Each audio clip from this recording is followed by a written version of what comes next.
This program contains adult content. Is there a God? Big atheist. Really? What, am I an idiot? Come on. That yes, it would be nice if you could throw your sins and your responsibilities on someone else. But it's not true. It looks like far-left lunacy. I don't believe that it's true that religion is moral or ethical. You don't need to follow anybody!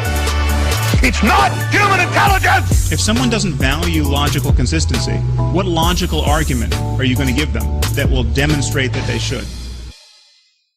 Welcome to the Godless Revolution. Today is Friday, September 29th. This is episode 175. I'm still Dan Ellis, despite my best efforts. And I am not Matt Mitchell. I am. Yeah, I'm Ryan. Woo! All right. And tonight we have a special guest in studio with us, Mr. Taylor Grin. How are you, man? I am doing really well. It's good to be here. Awesome. I'm really excited to have you on the show tonight. Yeah. You have been here at Casa del Revolution. Yeah? for the better part of the day. Yeah. Chilling. Had a nap. Oh my God, I needed that nap. Holy crap. If you haven't slept on the floor of an airport, you shouldn't try it sometime. It's not something I would advise or recommend. No. Yeah, pretty That's why you terrible just need stuff. a lot of bags with you to lay on top of. I packed my little man purse thing I brought with me so tight that it was like sleeping on a rock. It was not good. Yeah, no luggage, just backpacks. Oh, okay. Yeah. That's the best way to do it now. They make you pay so much for your luggage anyways. Oh, I know. Yeah. I watched John Oliver's most recent last week. Yep, where he's talking about the airlines, the conglomerates all becoming one basically airline, and how they've all started charging for bags, and how it used to be a crazy thing, like, oh, how dare they do it? Now everyone does it. And and the standard revenue from charging people for their bags went from like $500 million to like $4.5 billion now. A lot. And then plane tickets keep rising. Yeah. Crazy stuff, man. Anyway, so we have you in studio, and we're going to do this is the Taylor Grin show, man. We're going to interview you, talk about your background, what you're doing now, all of the exciting things that are going on in your life. Real quick, first, I wanted to go through some of the listener feedback that we've received and have not done anything with for quite some time. I've been severely slacking there, but we've had several of our listeners send in Trump translation quotes. Yes. We've got this one from the Gaytheist, Mr. Aaron Burton. Comes from the New Colossus poem. That's the sonnet that's written by American poet Emma Lazarus in 1883 to raise money for the construction of the pedestal of the Statue of Liberty. In 1903, the poem was engraved on a bronze plaque and mounted inside the pedestal's lower level. So the original is, "Give me your tired, your poor, your huddled masses yearning to breathe free. The wretched refuse of your teeming shore. Send these, the homeless tempest-tossed to me. I lift my lamp beside the golden door." And the Trump translation you want to do? Go ahead. Trump? Go for it. So the Trump translation is, "Give me a burden, yes. Your people want to worry? The destruction of your sea? Send me these things, homeless. Trouble with me. I will set my lamp over the door of the gate of gold." Jesus, he would say that. Yeah. This is also from Aaron Burton. It is from the second act of Shakespeare's Twelfth Night. The original is, "Be not afraid of greatness. Some are born great, some achieve greatness, and others have greatness thrust upon them." And the Trump translation is, "Do not be afraid of size. Some people are born larger. Others have a lot, while others are larger than they are." From the preamble to the United States Constitution, the original, of course, "We, the people of the United States, in order to form a more perfect union, establish justice, ensure domestic tranquility, provide for the common defense, promote the general welfare, and secure the blessings of liberty to ourselves and our posterity, do ordain and establish this Constitution for the United States of America." And the Trump translation, "We are the People's Congress of the United States. Long-term relationships, housing establishment, the maintenance of homeland security, the provision of more security, increased profitability, freedom of independence, and our function depends on the American Constitution. Jesus. That actually sounds very correct. That's These creepily all correct. like are shit I can totally I'm- picture him saying. I'm pretty sure he said that during a campaign speech. Big water, large ocean. Bigger wall. From listener Stephanie, we have the original, if at first you don't succeed, try again. The Trump translation. If you're ready for upgrades, about the times of brotherhood and try Martin's shit. I don't know. Martin must have some good shit. I don't know how Martin got in there. But Well, remember I had that one that Khloe Kardashian showed up in for some reason? Yeah. Right. It just does that. Another one from Stephanie. It's like the pot calling the kettle black. The Trump translation. Here is the pan called albumin. What the hell? I don't think he would know what albumin is. Yeah. I don't know what albumin That's what I'm saying. is. I'm like, I don't know what it is. That's some weird kind of white aluminum. Or like some sort of 1600s chemistry thing that caused all the guys to get cancer. Yeah, albumin is a protein made by the liver that keeps fluid from leaking out of blood vessels. Ah. Yummy. Nourishes super tissues and useful. transports hormones, vitamins, drugs, and substances like calcium throughout the body. And probably beer. It moves beer through the body? Yeah. Well, that's one of my favorite things then. So we like it. Yeah, I'm a fan of albumin. Stephanie also sent us a comment and just said, I listened to your podcast at work. I have to say I might have looked crazy today because the quotes being read had me in tears. Pure genius. Thank you. Yours were good too, Stephanie. Thank you very much. We appreciate that. We also got a message from listener Mark Armstrong. I said that really fucking weird, didn't I? You sounded like you weren't Mark sure about it. It was mostly right. Like, you didn't add anything. It just sounded like your tongue did a somersault in the middle of it. Yeah, it sounded weird. He sent us a message that says, oh, your Christian Trump voter was priceless. I'm personally totally agnostic, so have no belief or expectation of an interventionist God. You're an atheist.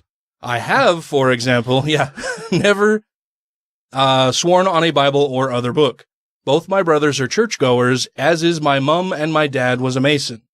My exposure to Mormonism is mostly via your podcast, although I do bump into white shirts occasionally and treat them a bit like Jehovah's Witnesses. I do find the Masonic references in the rituals amusing. Anyway, the central tenet of the Masons is that there is a great architect. Perhaps this is one of the ideological foundations of intelligent design.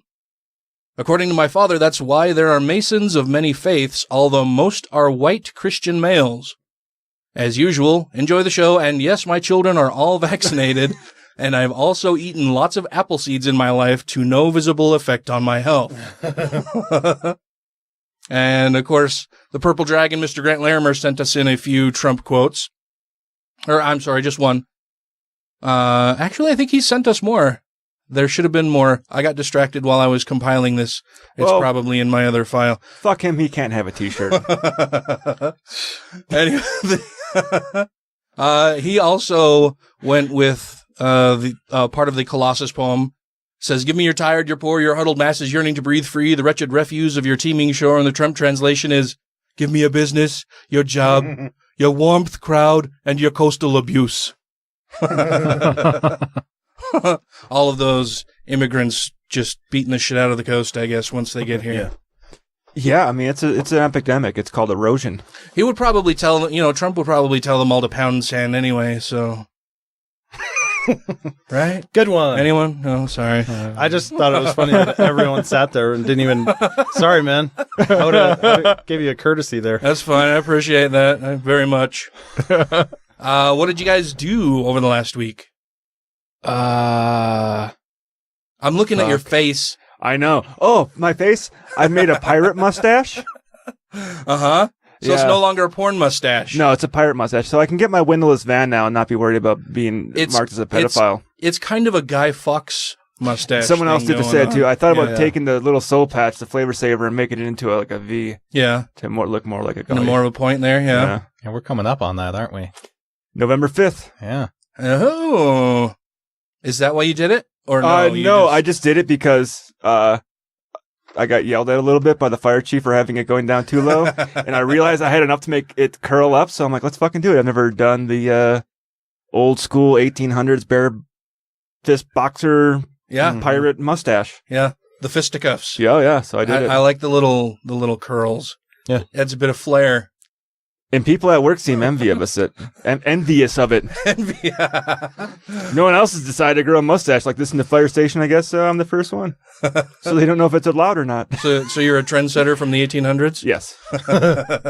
Well, I mean, our rules about facial hair. They haven't set a rule about how high up your facial hair can go. It's just how low on your face it can be. It's like, there's nothing about how high it can't go above your lip. I mean, if it doesn't stop you from making a seal, I guess you're good, right? Anything else? Editing, doing more film stuff. Yeah. It's going to be a busy month for me. Yeah. Yeah, I won't be here next week. Oh, that's right. You told me this last night. I'm going to be up in Boise next week. Yeah, you told me this last night, and I was thinking about who we should get as a guest host. You'll figure it out. Yeah. I had somebody in mind, and I'll That's a subject for a different time. Yeah. How about you, Mr. Grin? We're going around the table. I'm just going this way. Yeah, we're good. You're next. No, just been busy traveling out here. I'm in the last year of my master's program in intelligence studies. So right now I've been studying what's called strategic intelligence, which is like how all the agencies work together. And so I've got to do a big paper by the end of the semester, and I put mine together on like kind of how the DHS, FBI, that kind of thing are all working together to handle white supremacy.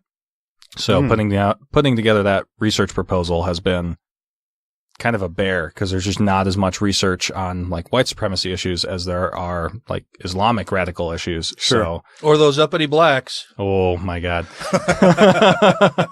Well, like honestly, I would imagine that there's probably a preponderance of studies, addressing those angry black people that are around us all the time, right? Like the Black Panthers. No, but so I don't know. Like in the academic journals that I've been looking in, it's been like if you look radical extremism, or domestic terror, domestic violent extremism, or anything like that, it's like 95% Islamic extremism, and then like a small proportion of like white supremacy.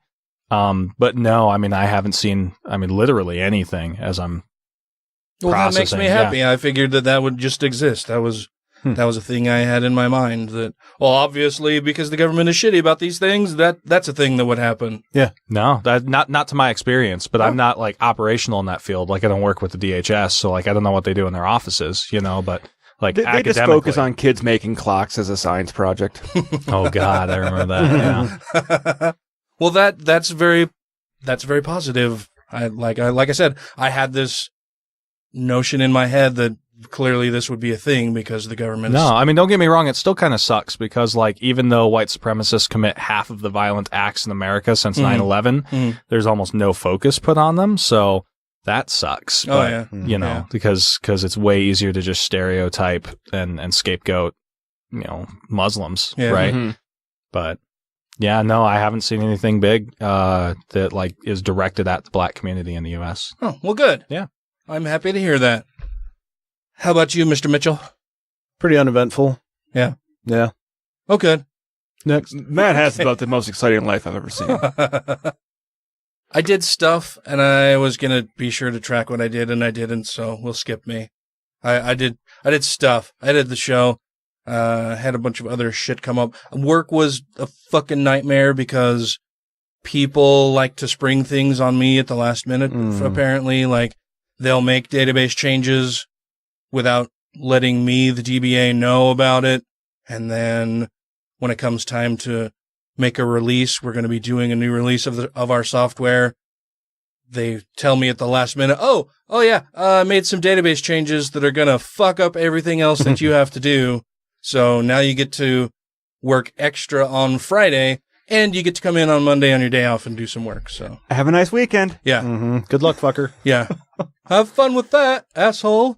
So, well, that was about it. All right. On with the show. Hello, my name is Gleb Tsipursky. I am the president of Intentional Insights at intentionalinsights.org.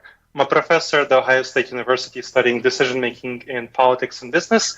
And I'm also the leader of the Pro-Truth Pledge project at protruthpledge.org, designed to fight the tide of lies in our politics and promote the truth. And you're listening to The Godless Revolution. Stop making excuses for your holy book.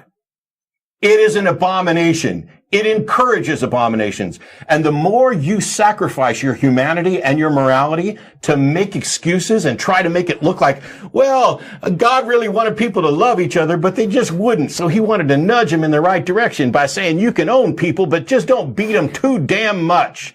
That's still a weak-ass, immoral God. And you are better than that. Stop making excuses for the immorality.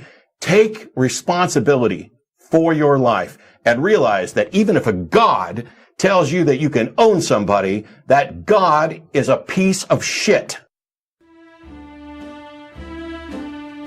Getting to know you, getting to know all about you,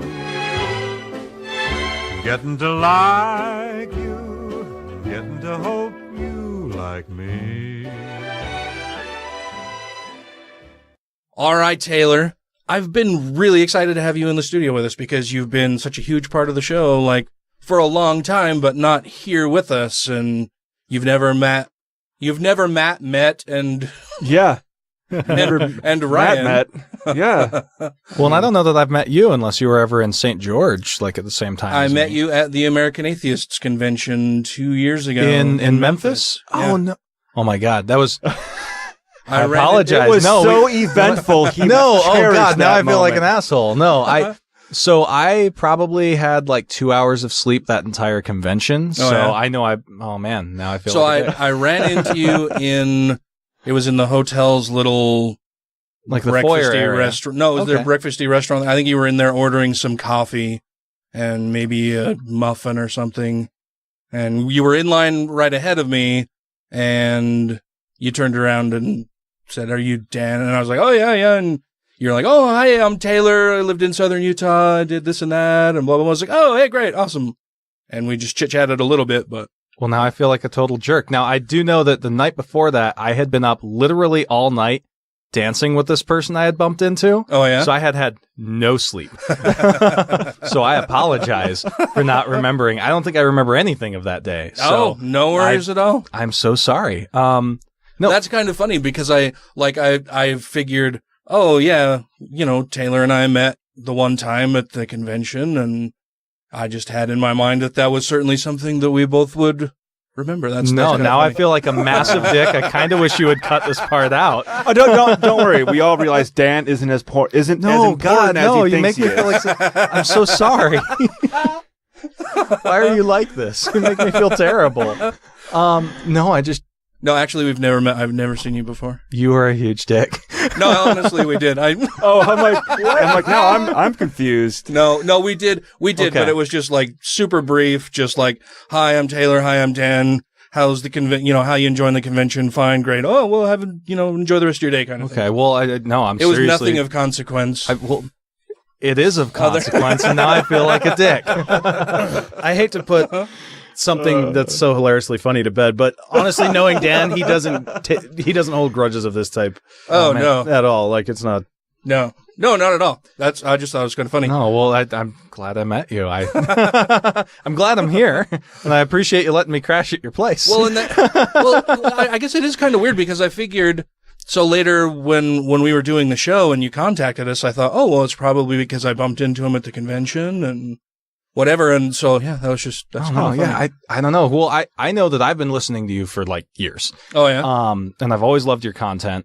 It probably was, honestly, that I had bumped into you, that I contacted you, but like in the interim space, like since that time, I have just forgotten. Yeah. So, I mean, yeah, that's the best I can say. Is probably one of those like, I don't remember how I met you. That's how did cool. that happen? Like, I think it's cool, like how different people remember different things and how stories change. And yeah, I just think that's kind of neat. No, that conference, man. All I remember is going out to like this bar with a bunch of like YouTubers. And then the next thing I know, I was like back at the hotel, like nursing down coffee, wondering what the hell had happened that night. So it was, yeah. I think it was either the night before I met you or the following night that I was hanging out with Brian Fields and a few other people, and just got wrecked drinking fucking Fireball.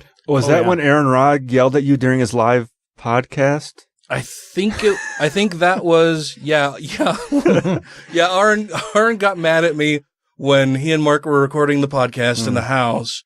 And then I think it was after that we went back to the hotel and I was already like fairly drunk and then just started drinking Fireball like it was a soda out of the bottle, just glug, glug, glug, glug, glug, glug, and hurt my brain. Like I couldn't function the next day. I honestly felt like, I felt like I had damaged myself. Yeah. And there was a point at which somebody grabbed me and was like, hey, there are street preachers. Like, you should go debate them. And I'm like, I feel like I would get knifed or something. Like, I don't know if I want to go engage with the crazy person. That was a hell of an event. Well, and Aaron, he wasn't like super pissed or anything, but there was somebody else at the party while they were recording the show and they were trying to open a wine bottle and there was not a corkscrew anywhere in the house to be found. It was, so Joey was there and Brian and Mark and, Aaron and Christina, Rad, and, just a bunch of us hanging out. And, Andrea Desky was trying to open a bottle of wine. With the shoe trick? No, we couldn't, they were just like, well, what do we use? How do we do it? And I'm like, I can solve this problem. So I found a steak knife and and the wine bottle was sitting on the counter and I was trying to pound the steak, the pointy end of the steak knife into the cork, because then you can just twist it around and get the cork out. But it was being picked up on the microphone a lot more than I thought it would be, like from across the room and making these sounds. It didn't sound really loud to me, but apparently the microphone was picking it up really well. And so at one point, Aaron's just like, hey, and waving his arm like, knock that shit off. Stop that hammering. I'm like, oh, shit, sorry, man. Yeah, my bad. But no, he wasn't super pissed. Okay. It was just like, fuck, we're trying to record a show, man. But yeah, he didn't really mind a whole lot. There's no big deal. Excuse me. So yeah, I've met you before. These guys haven't. So tell us a little bit about yourself. Yeah. So I kind of started as more of like an atheist activist when I was in university. I went to Dixie State University down in St. George, and I started like a not quite affiliated secular student alliance down there because at the time like messaging was just terrible and I wasn't aware that existed. So I just started like our own Utah atheist thing. We would get together and grab like coffee at now defunct Jazzy Java and hang out and do that whole thing. And then I ended up graduating from college and I knew that it was like law school was up there. And I realized that there are like 10,000 more lawyers than there are jobs for lawyers, and that would just suck. Mm-hmm, yeah. So I ended up going into the military to do intelligence. And when I went to basic training, there were no humanist services. So I kind of reached out ahead of time and worked with Jason Torpy of the Military Association of Atheists and Freethinkers. And long story short, because I feel like we've done an episode on that already, we got humanist services started.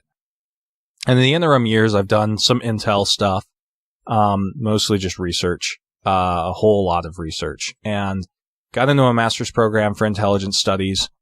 And then I ended up going to a cyber operating school, which is way more boring than it sounds. It's very much not my thing. I'm terrible at it. But I met a really good friend there. His last name's Bear, and he and I have started up our site, Grin and Bear Int, because we think we're clever. And Int being for Intel. Yeah. So that's the whole thing. And like, I've got my segment on it, which is Grintel, because again, I think I'm clever. And, but I don't know. Like, I've gotten to the point where I really enjoy doing research. I've done some research for you guys in the past, tried to put together news segments and that kind of thing. And I realized like, I really enjoy doing that. And that you're also really good at it. Yes. Mm-hmm. I think that probably comes from really enjoying what you do, right? Oh, no, I just love it. Yeah, I'm very much the kind of person where, like, I'm like a dog chasing a car when somebody says, like, go tell me everything there is to know about this thing, Mm-hmm. Like, recently I've just been studying the Ukrainian conflict because one of my coworkers was like, I need to know everything about this yesterday. Like, go find me maps and, where like, power stations and stuff like that. And I'm like, oh, cool, super fun. And so it's just like, okay, here's a presentation that's like 60 slides of everything you ever wanted to know about Ukraine going back like 60 years. And it's like, do you have a life? No, not really. But, but it's fun. I don't know. I'm a nerd and I like studying stuff. Nerd! And if I can like take my little notes and put them online and somebody reads them, like, okay, cool, I've done something slightly less, masturbatory? Your word's not mine. Oh, okay. But yeah, so no, it's fun. But I don't know. So that's kind of my thing, I mean, so my background, which to speak a little bit to, I was basically raised within like the proto alt-right. Back in like the early 2000s, there were a whole lot of like almost your John Bircher kind of constitutionalist movements and like bring it back to Christian America kind of thing. And I mean, even stuff like, oh, we should go back to only landowners voting again, and just this crazy stuff that was going on, especially in southern Utah. Well, yeah, I was going to say that a lot of that seems to happen in rural parts of Utah. There's a shit ton of fucking preppers out here. Yeah. And Well, I grew up only like 45 minutes away from where the Bundys live. Oh, yeah. Like St. George is pretty close to that. Yeah. And then like one of the earliest Tea Party gatherings was in St. George. Oh, wow. Yeah, so I was just raised in that, like totally suffused in it. I mean, I grew up reading like Bill O'Reilly and Michelle Malkin and Ann Coulter, Bogreitz, Turner Diaries. Yeah, and so like one of the big things for me is I got into student debate when I was in high school, and in student congress you make like a bill, and I shit you not, my bill was build a wall and deport the Mexicans. Like, I'm not joking. That was my student Congress bill. And it was actually like part of my road to not being like basically an alt-right conservative was debating that bill in student Congress and just getting my ass kicked, and folks being like, no, you literally can't do that. Like, it makes no goddamn economic sense. Like, if your numbers are true and there are 30 million illegal immigrants, which is bullshit, there's like 12. You literally could not task every single person in INS to like deport those folks. Like, it's not possible. Like, shut up. So, well, here's a big question. Do you still have a copy of that? Of that bill? Oh, yeah. Oh, God. That's a good question. I might. It would be buried in like a box somewhere in a storage container. That would be interesting to revisit the mindset that you had then versus now. Yeah. No, it really would. My problem is that I didn't really journal a lot back then because I also had kind of like a family situation where it was like they were invading my stuff. I thought you were going to say because you were conservative and you didn't know how to write. Oh, God. No, damn.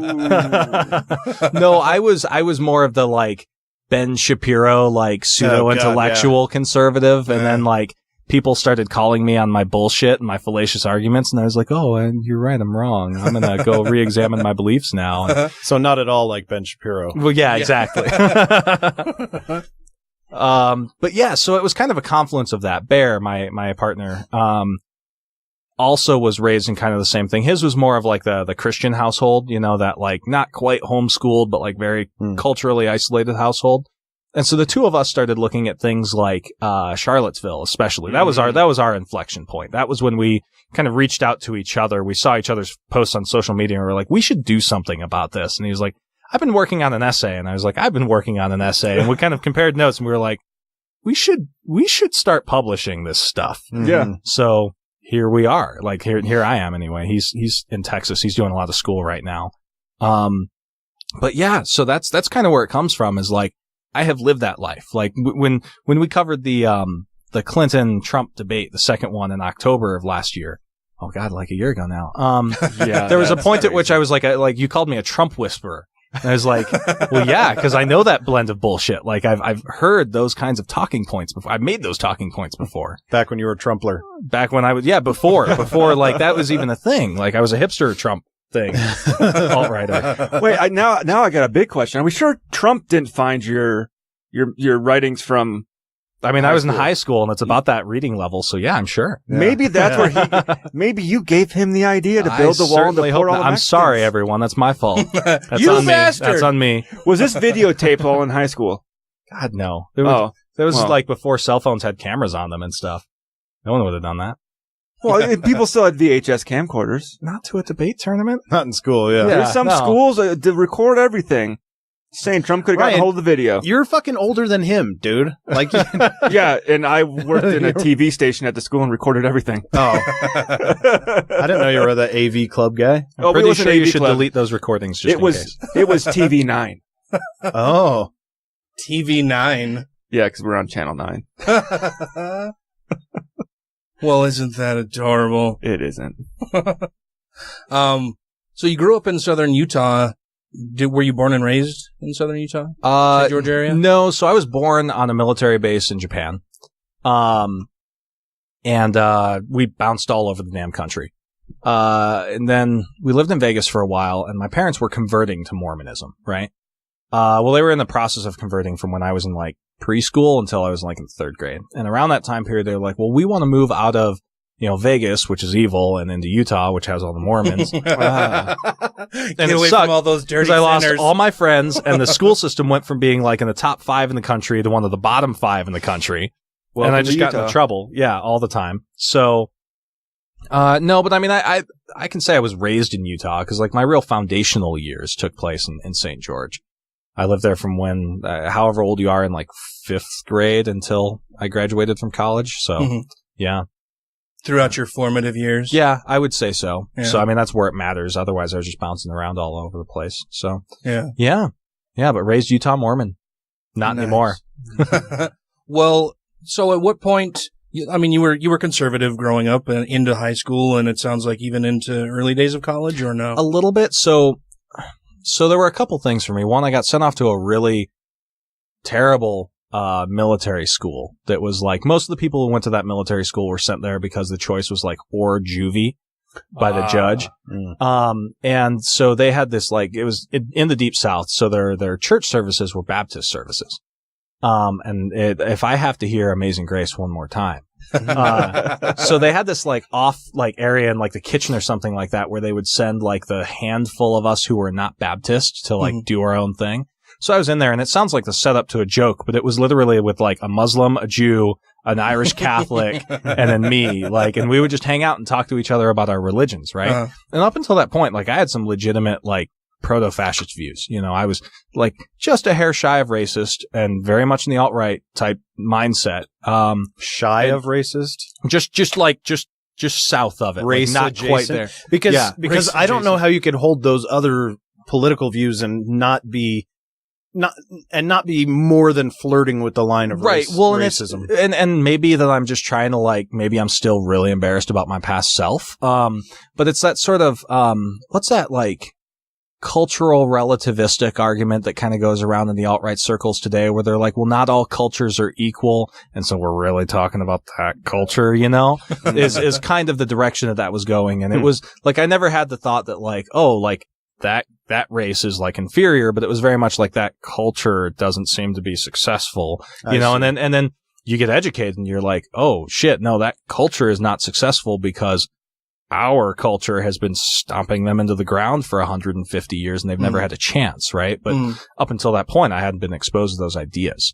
And so that was a big step, was sitting in on that sort of religious closet, right, with the other folks who were not Southern Baptists. That helped.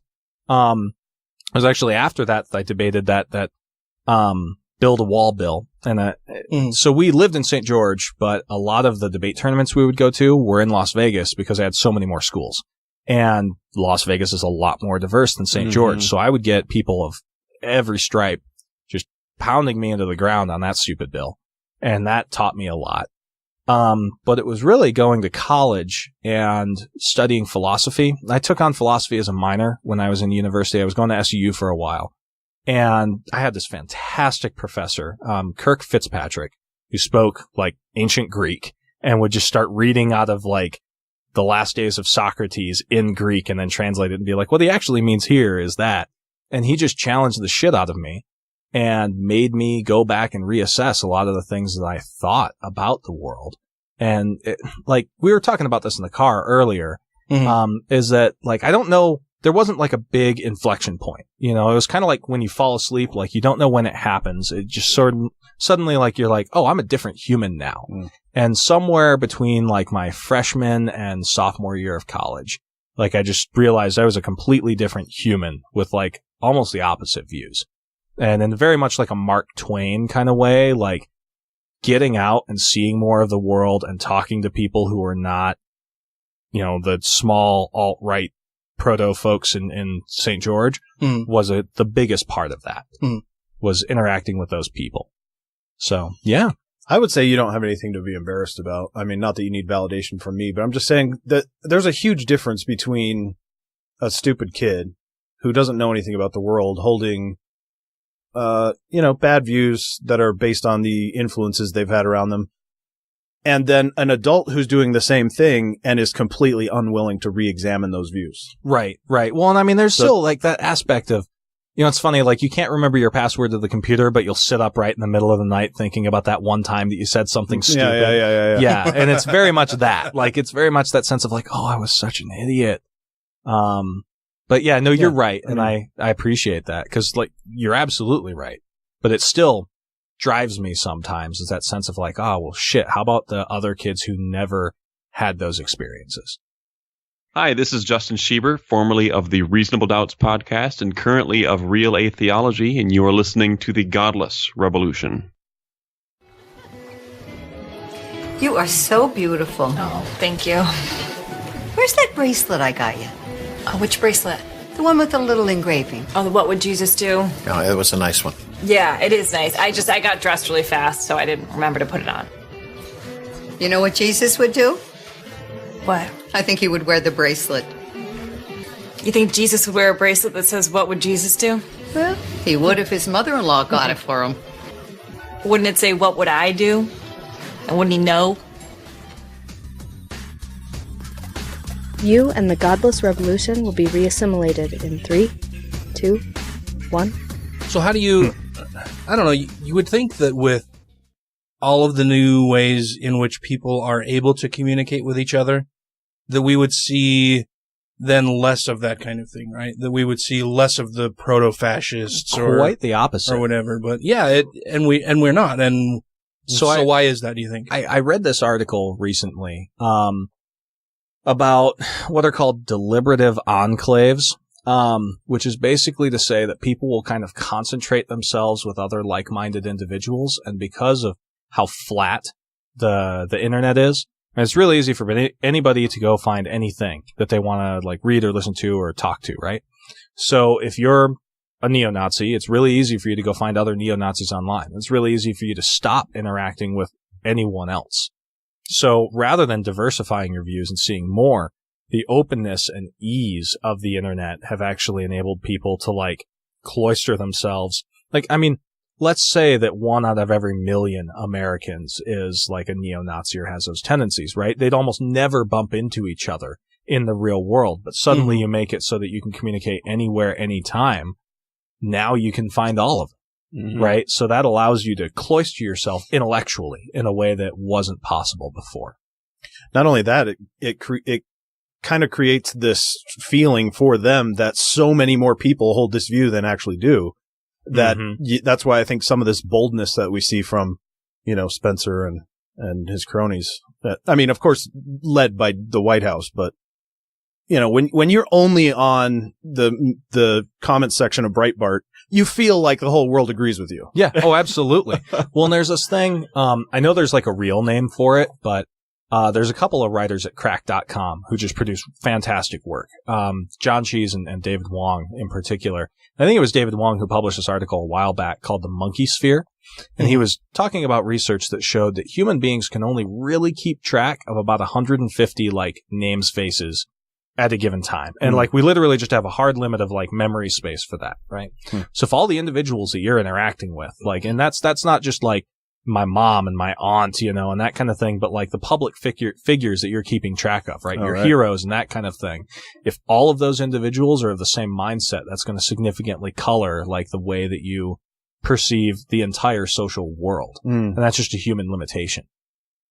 Yeah, well, I think beyond even just a limitation of memory or anything, it's just that's all you have time for, right? Right. In order to track more than 150 people in your day-to-day life would just consume more time than you have available to do all of the other things that you have to do in your life with work and family and any other activities that you've got going on. Well, and I've even found that in my research. Like, for a while, I was keeping, like, just these little dossiers of, like, big political figures. And I found myself starting to, like, lose recollection of details of, like, people I went to college with. I was like, oh, I don't really have a beat on them anymore. I'm like, oh, shit. I'm filling up my monkey sphere with, like, Steve Bannon and, like, Trump and stuff. Like, oh, crap. So I had to step back a bit from that and be like, I'm writing it down and putting it out of my head and go get out in the real world. Yeah.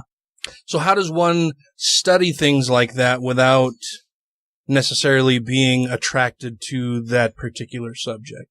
Oh, man. I mean, wasn't it Aristotle who said, like, the surest sign of intelligence is to be able to entertain an idea without necessarily believing in it? Mm-hmm. Like, there's definitely a degree of, like, caution, you know? I did this big piece on Bannon, right? And by the end of it, I was like, oh shit, like, I've got a lot of the same books on my bookshelf as this guy. Like, it was terrifying. And I was like, man, am I in a good spot? Yeah. I'm like, is this, and I realized, like, no, a lot of those books were like books that just the intelligentsia are reading, you know? And I was like, no, I'm pretty good. But there's this aspect of, like, it'll almost make sense. And then you have to, I don't know, implement critical thinking. A part of critical thinking is meta thinking, right? Thinking about your thinking. And now I've said that word too many times. But, like, you really do have to step back and say, like, what am I thinking about? Like, what are my mental processes going on about? You know, am I checking my biases? Yeah, you might have those books not as, I believe everything in this book and this is a guide for my life, more of, hey, I want to read this because I want to know what the other side is thinking. I want to look at this critically and evaluate what they're reading so I know more about them. Yeah, and there is an aspect of, like, actually getting into the person's head. Like, there's definitely an element of, like, let me try and think like Steve Bannon for a minute. Okay, now that I've put the handle down, you know, but for real, you've got to analyze different worldviews, different paradigms, and try and say, what if my assumptions of the world were significantly different? What conclusions would I come to? Because if I try to think about somebody else's strategy, but with my value set, I'm going to make a wrong assessment of, like, what they're going to do because they value different things than I do. And I don't know. I mean, part of that is just learning how to, like, decompress. Like, I've got a really good decompression ritual where it's like, nope, I'm done studying. I'm going to go smoke a cigar, have a whiskey, listen to some music, like, pull myself out of that space and then go do something else. Because, yeah, I mean, I could see myself starting to, like, adopt negative views simply by exposure to them. But just, I don't know, think critically, like, take that space. So, yeah. Be able to provide some separation. So you mentioned that you wrote up this big thing on Bannon, and we haven't really talked about that yet. No, we really haven't. I did a really good job at, like, or a really bad job. Wrong word. Really bad job at, like previewing this. So, if you haven't figured it out, I was Alexander Scholl the whole time. In the kitchen with the mustard jar. Yeah, absolutely. Yeah. So, that was a ton of fun. Back in, like, October, right after I did the debate, you know, one of the things I said is, like, I've got kind of like a secret project coming up because the idea of Grin and Barrent has been kind of rolling around in my head for a while. And Alex Scholl was honestly more of, like, a test balloon than anything for me. I was a little bit worried about, like, the degree to which I could be involved in, like, media production because of, like, my prior military service and that kind of thing. But I realized it wasn't that big of a deal. Yeah. But there was also the, like, I'm not sure if I'm ready to, like, dive into this yet. So I produced some content. You know, I started doing some news stuff for you guys. I put together that Bannon piece, which was just crazy. I had, like, 70 primary sources for that thing, and I'm still working on a similar one for Manafort right now. Oh, yeah, dude, we could have done 3 episodes with the amount of material you gave us. Well, and it's like, we ended up with 2, but yeah, we could have done more even. Yeah, no, but that was fun. Like, that's what I enjoy doing is to really dig deep into an issue and find out, like, what's really causing it. Cause there's so much analysis that's just surface level. Right. And to really try and get into someone's head will tell you more about, like, what they're going to do in the future. So yeah, I'm really glad that you guys were willing to host that, especially with me using a, like, cowardly ass pseudonym. But yeah, no, it helped, like, a lot. We understood at the time, like, we know that your career feeling like, well, if there's a conflict, we'll keep it a secret. Yeah, no, I really appreciate it, but it's been like it was a blast, and I'm happy to like make more of that stuff. Yeah. So I think it's awesome that you appreciate giving us shit to do on the show. Like, well, you guys gave me a medium and a microphone under not my name. And so, I mean, that was a lot of risk on your part. Like, what if I had done a shitty job, you know? Like, so I appreciate that. That means a lot. We knew you up to, yeah, we knew you before that. We had you on the show at least twice? At least, yeah. Well, at least twice. I was going to say at least 3 times. Because I know you were on, I think I was gone when you were on one of the debates. Mm-hmm. Then we had you on talking about, starting up the humanist service and basic training. Mm-hmm. Then, I think you were, did you do 2 debates? I think we intended to do a second debate. No, you know, it might have been one of the Bernie and Hillary debates that I was in on as well. Because I feel like when I was asking if I could be on for one of the Clinton-Trump debates, that it was in the context of like, hey, that first time it worked really well. Can I come do it again? And, but I can't recall specifically. Yeah, I think it was one of the Clinton-Sanders debates. Yeah. As well. But yeah, I think we had you on the show at least 3 times. Yeah, so we knew about you. We've all of us have talked to you, through Messenger, and we've all chatted for a while. And so we trusted you. Master's program for intelligence. Have you heard this fucking shit show? Yeah. I went to high school. I mean, I don't know. Like, I really enjoy listening to you guys. Like, I feel like a lot of the news that I've put together to like sling at you guys and say like, hey, maybe feature this has been like right in line with the kind of stuff that you were already covering. Like, it's very much just like, here's some topics and like, here's my thoughts, but like, it looks to me very similar to the kind of stuff that you guys would describe in your news segments. Some of that's on purpose. Like, you guys do a pretty good job of like, here's a topic, let's chew it up and then move on to the next topic. And I appreciate listening to that. Well, thank you very much. Thank you. I just figure we come down here and talk about shit that we think about, and I don't know, I guess I've never viewed what we do as all that important in the grand scheme of things, but I take that as a very high compliment coming from you. Well, and it's like, there's a lot of dime a dozen, I don't want to say dime a dozen, there are a lot of like atheist podcasts about atheism. Mm-hmm. And you guys do a really good job of making it about more than just atheism. Some people hate that. I mean, I think that's why some of those shows stay so strict, because people are like, man, well, I'm a libertarian atheist. Why are you talking about politics all the time? Yeah. Because it affects our fucking lives. Yeah, thank you. Yeah. Well, not only that, but like, there's tons of other podcasts that will do that for you. This one doesn't have to. Like, that's what that's what the internet does. Yeah. So, I appreciate it. Yeah, I love this show. If I didn't, I wouldn't be doing it. But yeah, I don't want to restrict us to any one particular type of topic that we can talk about, especially when politics is really what goes on in the world around us all the fucking time, right? And like, I would love to live in a world where like politics, I would love to live in a world where I don't know the name of the Secretary of Treasury, right? Like, that would be fantastic. Because you don't have to worry about it. Yeah. Right, exactly. You wouldn't have to hear about his shitty wife bragging about her designer clothing stepping off of a government plane. Or wondering, like, is Ben Carson ever going to wake up and do his job? Like, like, Ben Sleepy Time Carson. How do I know all these names? Like, that's terrible. I shouldn't. Like, I went through the entire Obama administration knowing, like, 1 or 2 members of his executive, like, cabinet. And now it's like, no, I know all these people by name. I'll see their, like, name in the headline and be like, oh, okay, that guy did this last week. And it's like, why do I know that? Like, I just want to go home and sleep. Isn't that paradoxically weird that, like, there are people out there doing a great job that you'll never really hear about because they're doing a great job? Well, it's like when Bender became God in Futurama, like, if you've done a good job, no one will ever know you were there. Yep. Like, that's, Yes, if things are going smooth, they got no reason to know who the fuck you are. Right. If you fuck up, everyone's going to know your name.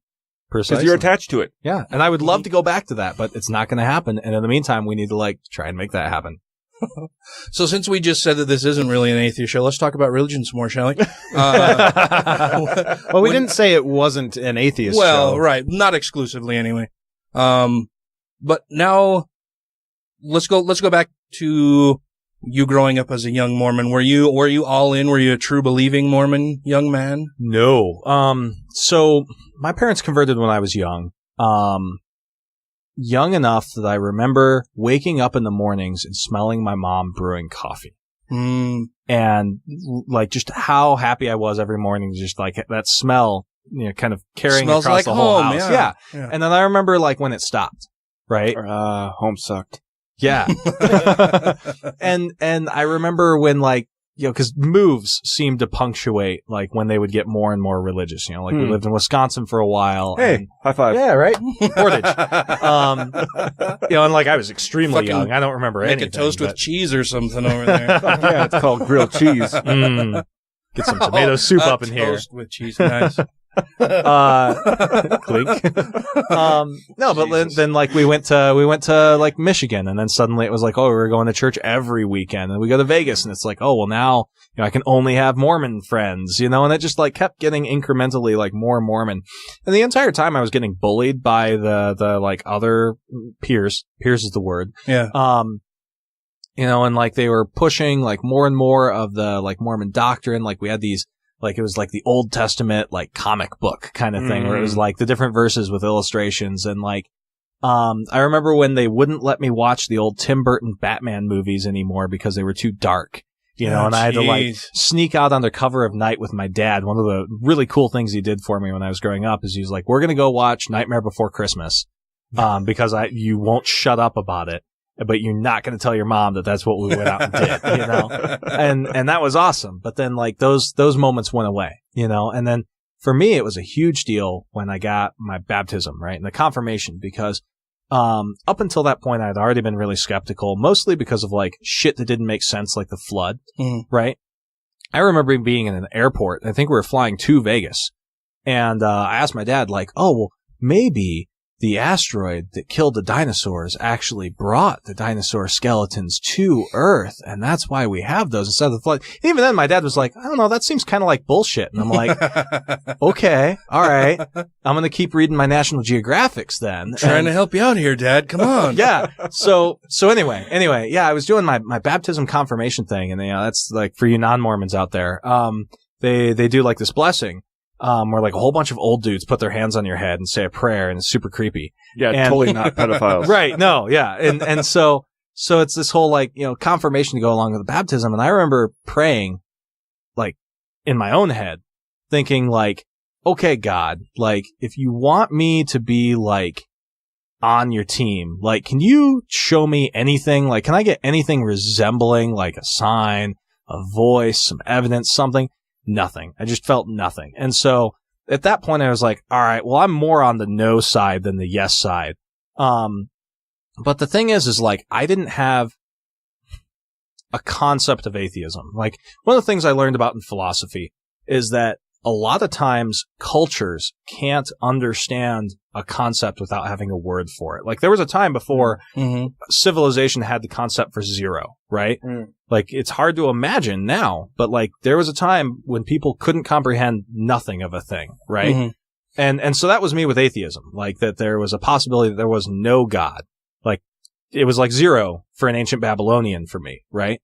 So I actually got into Wicca for a while, and it's really funny why, is because I thought that it followed more of a scientific method. Like the idea is if you like say some words and light a candle and have some scents and have like colored shit and that kind of thing, like all of those things will somehow like pull some threads, right? But like if you put together the right combination of shit, you can like create an outcome. And to me, it was like, well, that's testable, like if I do this thing so many times and like there is an effect or there is not an effect, that seems to be a lot more testable than like prayer. Yeah. So I went on that for a while, and that was part of why I got sent to that military school, part of why I don't keep a journal when I was a kid. Let you put those little threads together on that one. But yeah, so I was really into paganism for a while, and then I started to like get wise on my own, where I was like, not all of this can be true, but like maybe if you believe it hard enough, you can have like a subconscious effect, right? So I started talking with my other Wiccan peers of like calling it the great lie, like you convince yourself that it works, and that subconscious effect will like make you feel more powerful or make you feel more lucky or whatever. Then I went to SUU and I was studying philosophy, which, all you have to do is read Descartes and be like, oh, what he was really saying, right? Like God is bullshit. And then I started taking psychology classes. And I was specifically studying like those sorts of subconscious effects, like how people can psych themselves into believing things. And so once I started like getting under the hood of how the human brain works, I was like, oh, okay, the shit I was doing was all bullshit. And then like somebody introduced me to like Christopher Hitchens' book, and I was like, oh, okay, here we go. Like, that's it. And I started reading Hitchens a lot. I started listening to Reasonable Doubts, the podcast, and they just tear apart everything. That was a great fucking show. Oh my God, that was foundational for me. Yeah. Really. So, yeah, anyway, that's my religious story. Yeah, Matt turned me on to Reasonable Doubts, and yeah, really, really fantastic show. Oh, yeah. Yeah, I'm a little further left than them, and I'm much more sort of aggressive than they are, but they're incredible thinkers. Yes. And great communicators. Oh, yeah, very much so. And just sharp as a whip. Yeah. Super smart. I just put together my little emotional ramblies, but those guys have like pages of well thought out arguments for everything, and I should go listen to that again. Yeah. I actually started listening to it a second time a couple months ago, and then I've gotten too busy. I got up to episode like 25 or something like that before I decided, okay, well, I need to listen to these other new things first, and I can go back when I have time. Just haven't had the time to do it again. So you didn't really believe, you didn't have an active belief in the LDS Church. Was there a time when you thought, okay, well, I'm actively going to distance myself from the LDS Church? I mean, you said that you went and were doing Wiccan stuff and pagan stuff. Was that a part of wanting to distance yourself from the LDS faith? I don't even think it was that. It was because I didn't have a concept for atheism. It was like, well, I have to have something to fill that gap, right? So what makes the most sense? None of it makes any sense. But like Wicca for me was like, well, yeah, because of the scientific method. I'm doing quotes fingers, which is terrible for radio. Well, we do it all the time. Yeah, because of that, like, oh, maybe I can see like that there is a causal link between my actions and consequences. Maybe that's better, right? I did that for a while. I got sent off to that military school, and I really wanted to get the fuck out of there. And so at that point, I just started lying about being back into Mormonism, among other things. Came back, played the game for a while. Towards like my senior year of high school, I got a job, and I went to my boss, and I was like, here's the deal. Like, you're going to schedule me every Sunday, and if my parents ask, you're going to say that, like, I have to because I'm the bottom rung of the totem pole or some shit. Like, you're just solve this problem for me. You'll never hear me complain about a damn thing you make me do. And so... Yeah, I'll work every Sunday you want me to. Yes, absolutely. I'll be your Sunday guy. Like, I'm done. Just between these hours when church is held, like, make it happen. So... No, I absolutely like walk the walk, but I never really like believed it. It always seemed like bullshit. It never seemed like the people who were at the church were like actually following the teachings, or that like, no, that's just a good guy doing good things. Like, he's not doing that because Joseph Smith. Mm-hmm. My dad made a big mistake where he would punish me by making me read the Bible, forgetting that I have like an insane reading speed. So I would just like read the Bible in like a week and be like, oh, all of a sudden, like the Song of Solomon really seems like a porno, or like, he made me read, Talmage, right? Like Jesus the Christ, which is this dense apologetic tome that's kind of like a C.S. Lewis book, with general Christianity. And I was like, this is all just bullshit. Like, he's just ad hoc, or post hoc, like justifying these Mormon beliefs with like, whatever rambly shit that he can come up with and cloaking it in this like scholarly language where he's really just taking additional time to say something like I am right now, and, but I mean, that was the thing is like, I was never like a true believing Mormon. I don't think there was a point at which I was like, yeah, this could totally be the case. My name is Dr. Karen Garst. I am the author of Women Beyond Belief, Discovering Life Without Religion. I also have a blog at www.faithlessfeminist.com. You can find me on Facebook at Faithless Feminist, and Twitter, I'm at Karen_Garst. And you are listening to The Godless Revolution. And this is one of the things I find useful about Twitter, because I follow some very interesting people. And so Ann Applebaum, the Washington Post columnist, she just keeps hammering Trump with her own points and other stuff that she finds. And she just pointed out that, did anyone notice that Trump threatened a war with North Korea 2 days ago? It was in the Financial Times, and yet no one can talk about it because no one believes him. It's like we have a president whose speech has now become so denuded of perceived truth value that he can say, if China doesn't handle North Korea, we're going to. And no one even feels like they have to ask a follow-up question on that topic because everyone assumes it's an empty bluff. Please stand by. The Godless Revolution will continue in a moment.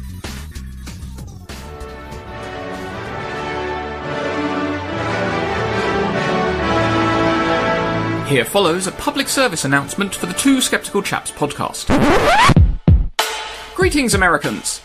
Over here in London, we are well aware that not all of you are loud, xenophobic, racist, sexist, religious nuts. But many of your politicians who display these frightful traits seem to be quite popular. Particularly a certain wall-obsessed, small-handed, best-word-using, daughter-perving, war-inciting, candy-floss-headed clown. To those of you who choose to follow such balderdash, we strongly recommend not to listen to the Two Skeptical Chaps. It probably won't be your cup of tea. Otherwise, give us a listen. Each episode, we cover any news or current affairs from across the globe. Things that annoy or delight us. That's two, as in the number 2. And skeptical with a K. The wrong way to spell it. Cheerio.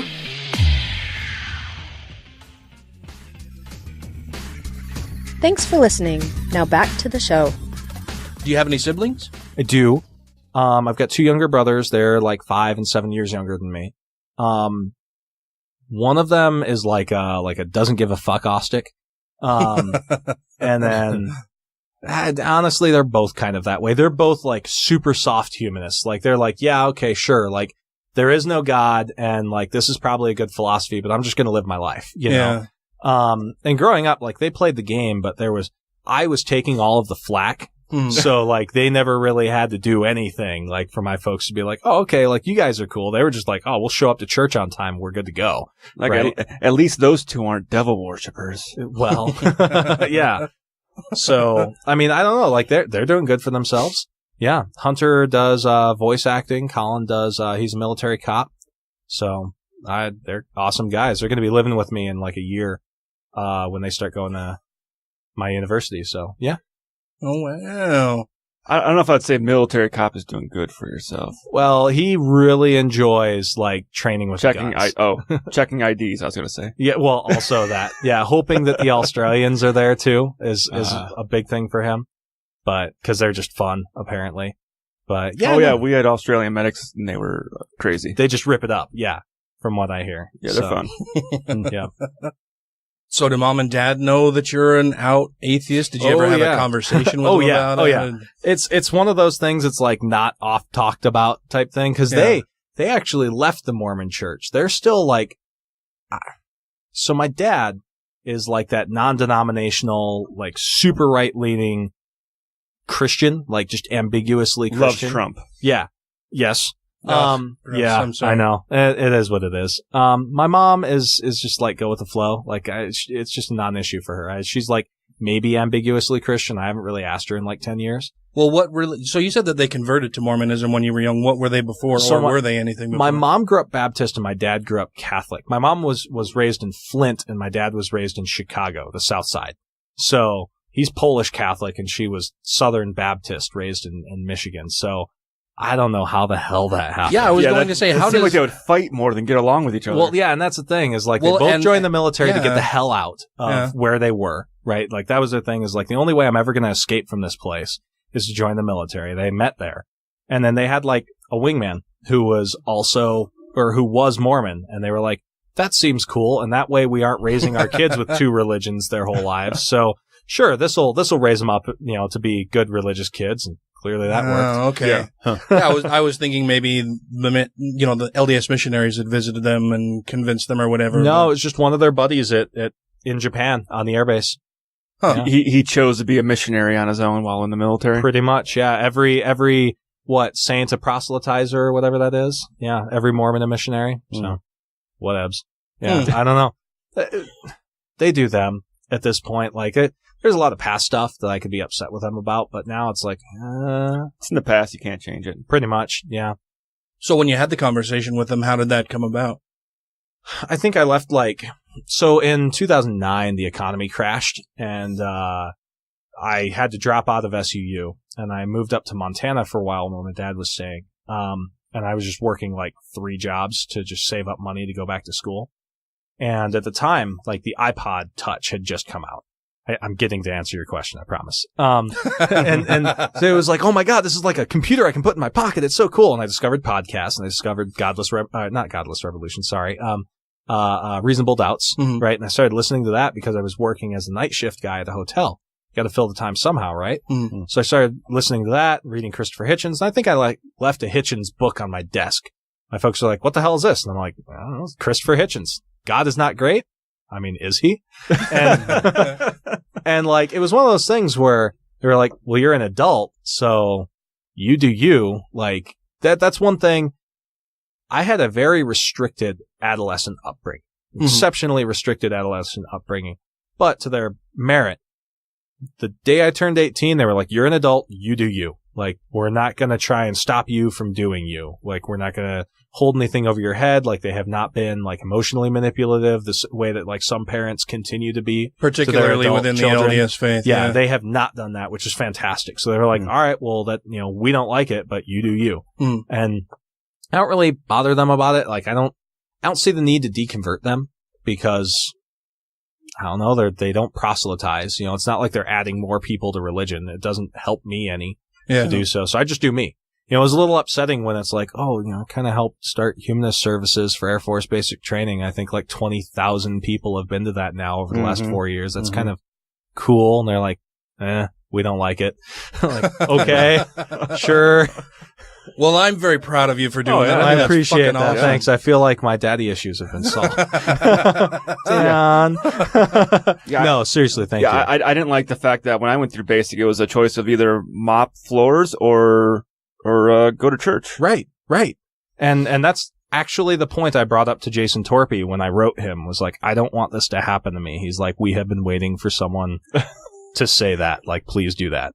So, yeah, anyway, but no, I don't know. My dad and I get in debates, less so. And I think because Trump is a lot harder to defend than Obama was to attack with fake news. I'll put it that way. Right. And so he has been far less tolerant of getting in debates with me, about politics since November. And I think that has a lot to do with it. So, yeah, but I don't know. He does him. I do me. I'm my own man, is kind of my thing. I was very much on my own for my early adulthood after moving out of the house. So it's my parents, they raised me and I have a good relationship with them now, but they're not that looming shadow like parents are for a lot of ex-Mormon folks. Well, it's kind of weird. It sounds like our fathers are similar, but have things flipped, right? So your dad is Trump supporting right wing guy, but isn't really all that much into the church anymore. And my dad fucking hates Trump, but is all in with the LDS church these days and believes a bunch of other crazy nonsense. Yeah. Well, and one of the things that's hard for me to resolve is the fact that as smart as I am, my dad's probably got a good 5-10 IQ points on me. He's got a library that is about the size of this room, just lined with books, right? I mean, imagine me and the sort of stuff I did for that Bannon piece, but plus 20, 25 years of study, because he's pursuing a degree in foreign policy right now, just basically for fun. Oh, wow. So, yeah, but the problem is that he's got more of the Bannon paradigm than, a Western liberal democratic paradigm. So does that make you question your current beliefs? To know that, that he may have a few IQ points on you and all of these years of experience and he's still learning things and you guys have diametrically opposed political opinions there. Does that? Well, I mean, yes, but I should question my beliefs. Right. Absolutely. Yes, I should. And I do. I try to look at my assertions and assessments and assumptions about the world and think like, what if I'm wrong? Like, I'll sit down and every once in a while play a game and say like, what if I'm wrong about everything? Like, what would the consequences be? Mm-hmm. You know, like, what if my view of like geopolitics is just totally off? Like, what if zero sum is better than Western liberal democracy, right? Like, maybe we should go back to spheres of influence, which is weird intelly stuff, but maybe like one nerd out there will get that. You know, like what if, you know, transgender is a mental illness, you know, like what if, you know, like not all cultures are equal. Like I'll play that game and then I'll try and take it to its logical conclusion. And oftentimes I find that it just doesn't make sense, right? And I'll try and challenge my beliefs, because if I don't do a good job of like attacking my own beliefs rather than attacking the opponent's beliefs or reinforcing my beliefs, cause like it's like positive versus negative, you know, like it's not good enough for me to just go out and find studies to support what I believe. I need to actively try and like oppose that. And if my beliefs survive that opposition, then they're good beliefs, right? So, you know, I continue to believe that like cultures are equally valid and that transgender individuals are equally valid because it makes sense. Like the data supports that. Well, I think I find that a lot of the people that I know on the left, and of course, you know, I'm in my own little monkey sphere or whatever the term was, right? That I know a lot of atheist people, a lot of progressive people, but at the same time, I do what you said, where I want to make sure that what I believe is correct, because, you know, I want to make sure that if I'm influencing anybody else, I'm influencing them in a positive way and in a way that is correct, right?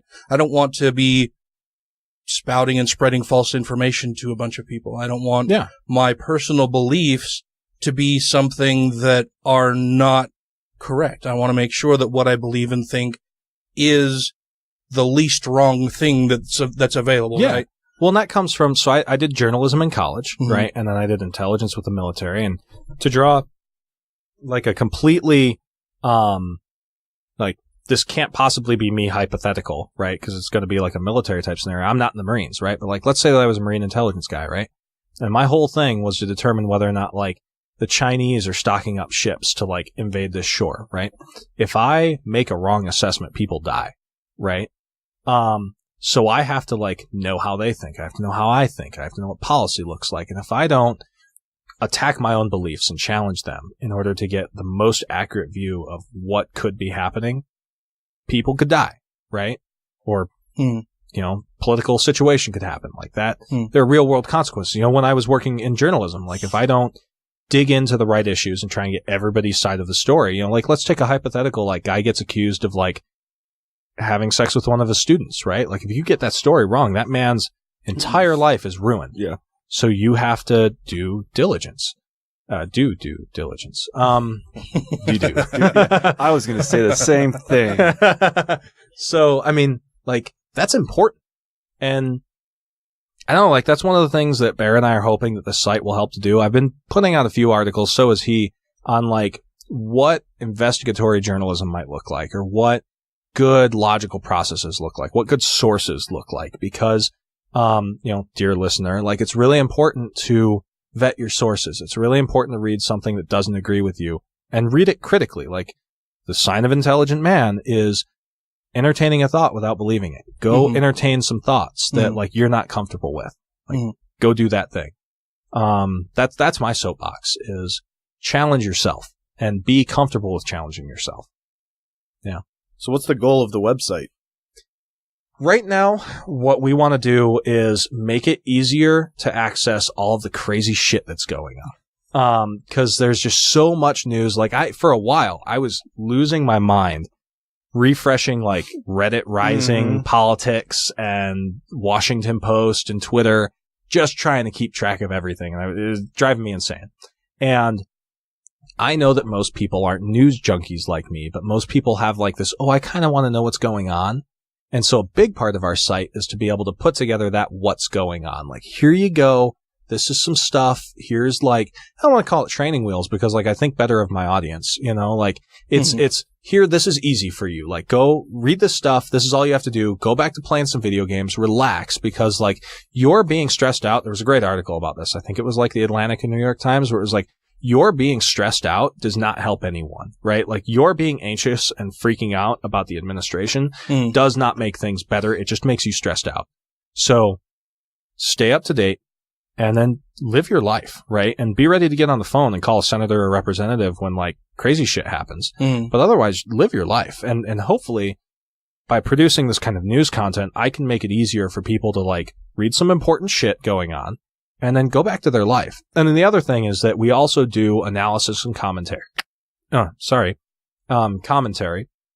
So like I want to put out more pieces like the Bannon piece, you know, so that people can be like, who is this guy whose name I'm seeing in the news all the time? Like, let me learn a little bit more about this guy. And then part of it too is like the piece that Bear did on like evidence and journalistic integrity and the whole idea of like what real news is versus like the fake news or the listicles and that kind of thing. Like, here's how people actually find out real no shit information about the world through investigative journalism and how important that institution is to knowing what's going on in the world. And so hopefully we can cover topics like that and say, hey, here's the so what of everything that's going on. Because I feel like maybe my generation's different because like the internet just blasted us with like BuzzFeed and Dig and Vine and all that stuff. But like, I don't think we have a healthy respect for the press.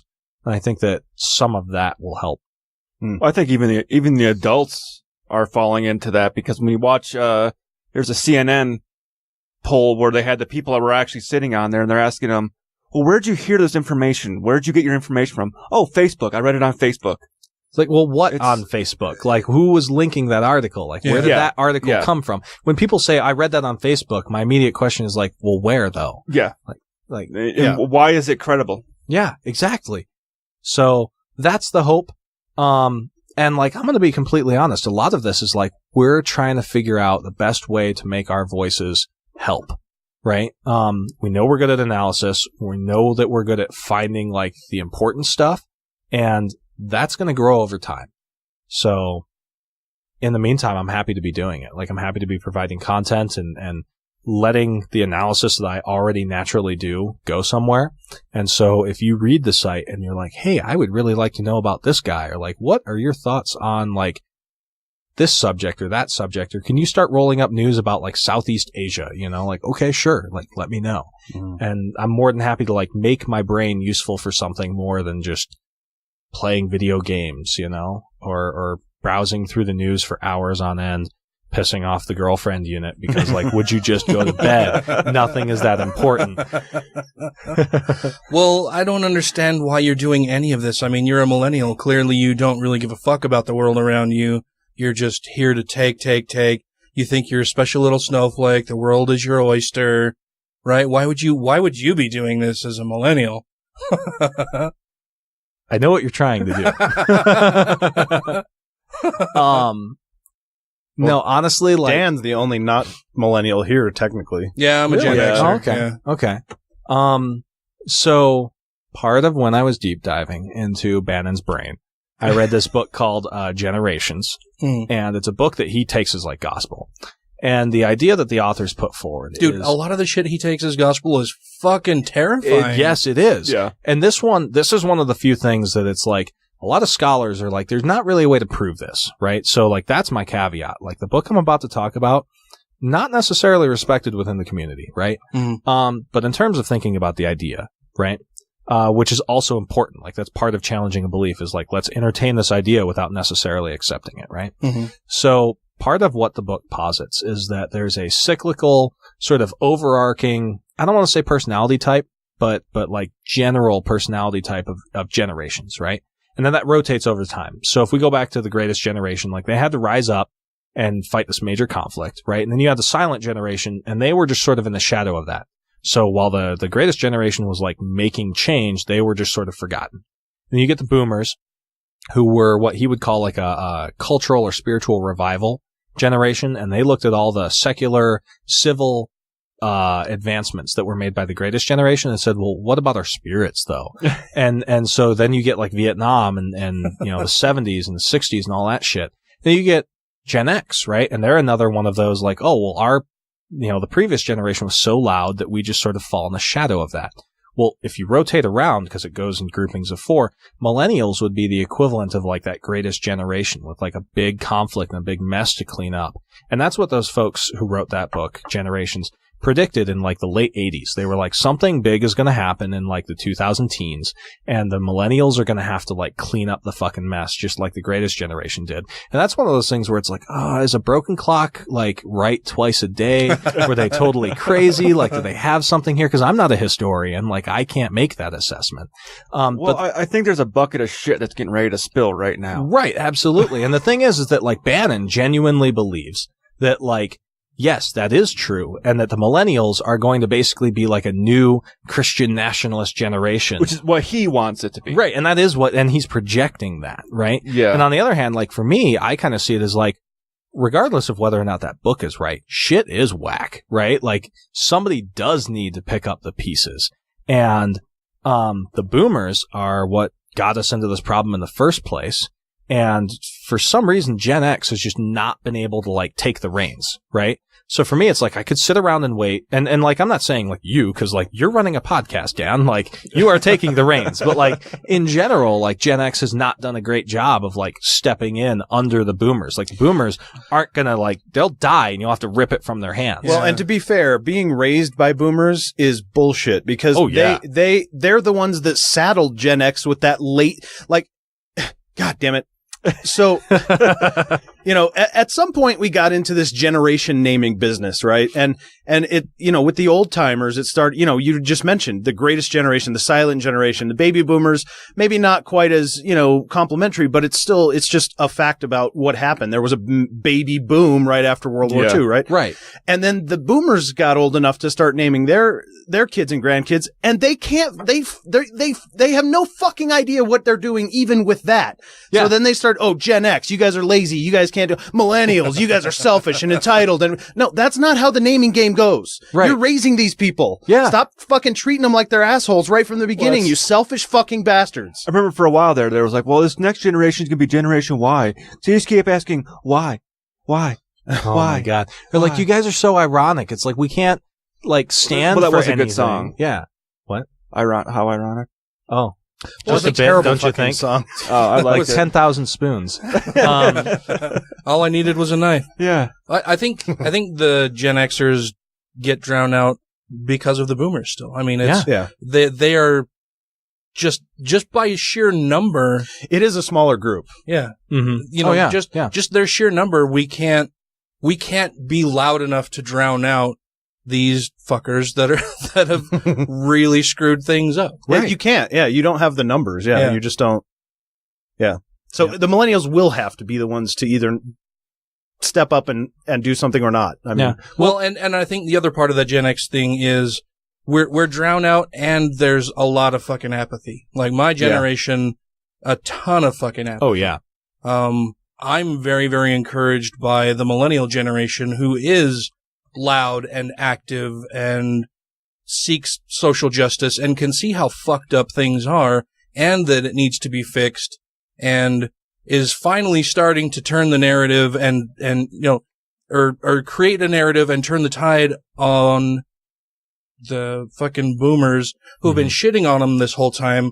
And there are enough now millennial voices who are standing up and going, no, what? Fuck you. Mm-hmm. You guys fucked this all up. Mm-hmm. We're going to have to clean it all up when you fuckers die off in 10 or 15, 20 years from now. Yeah. Well, and there's this like general malaise from Gen X, right? Like the Kurt Cobain, nothing matters kind of thing. Yeah. And I think, so for a while, millennials captured irony with like the hipster craze. Nobody would attach themselves to anything seriously, just saying, like nobody wanted to marry themselves to an idea, right?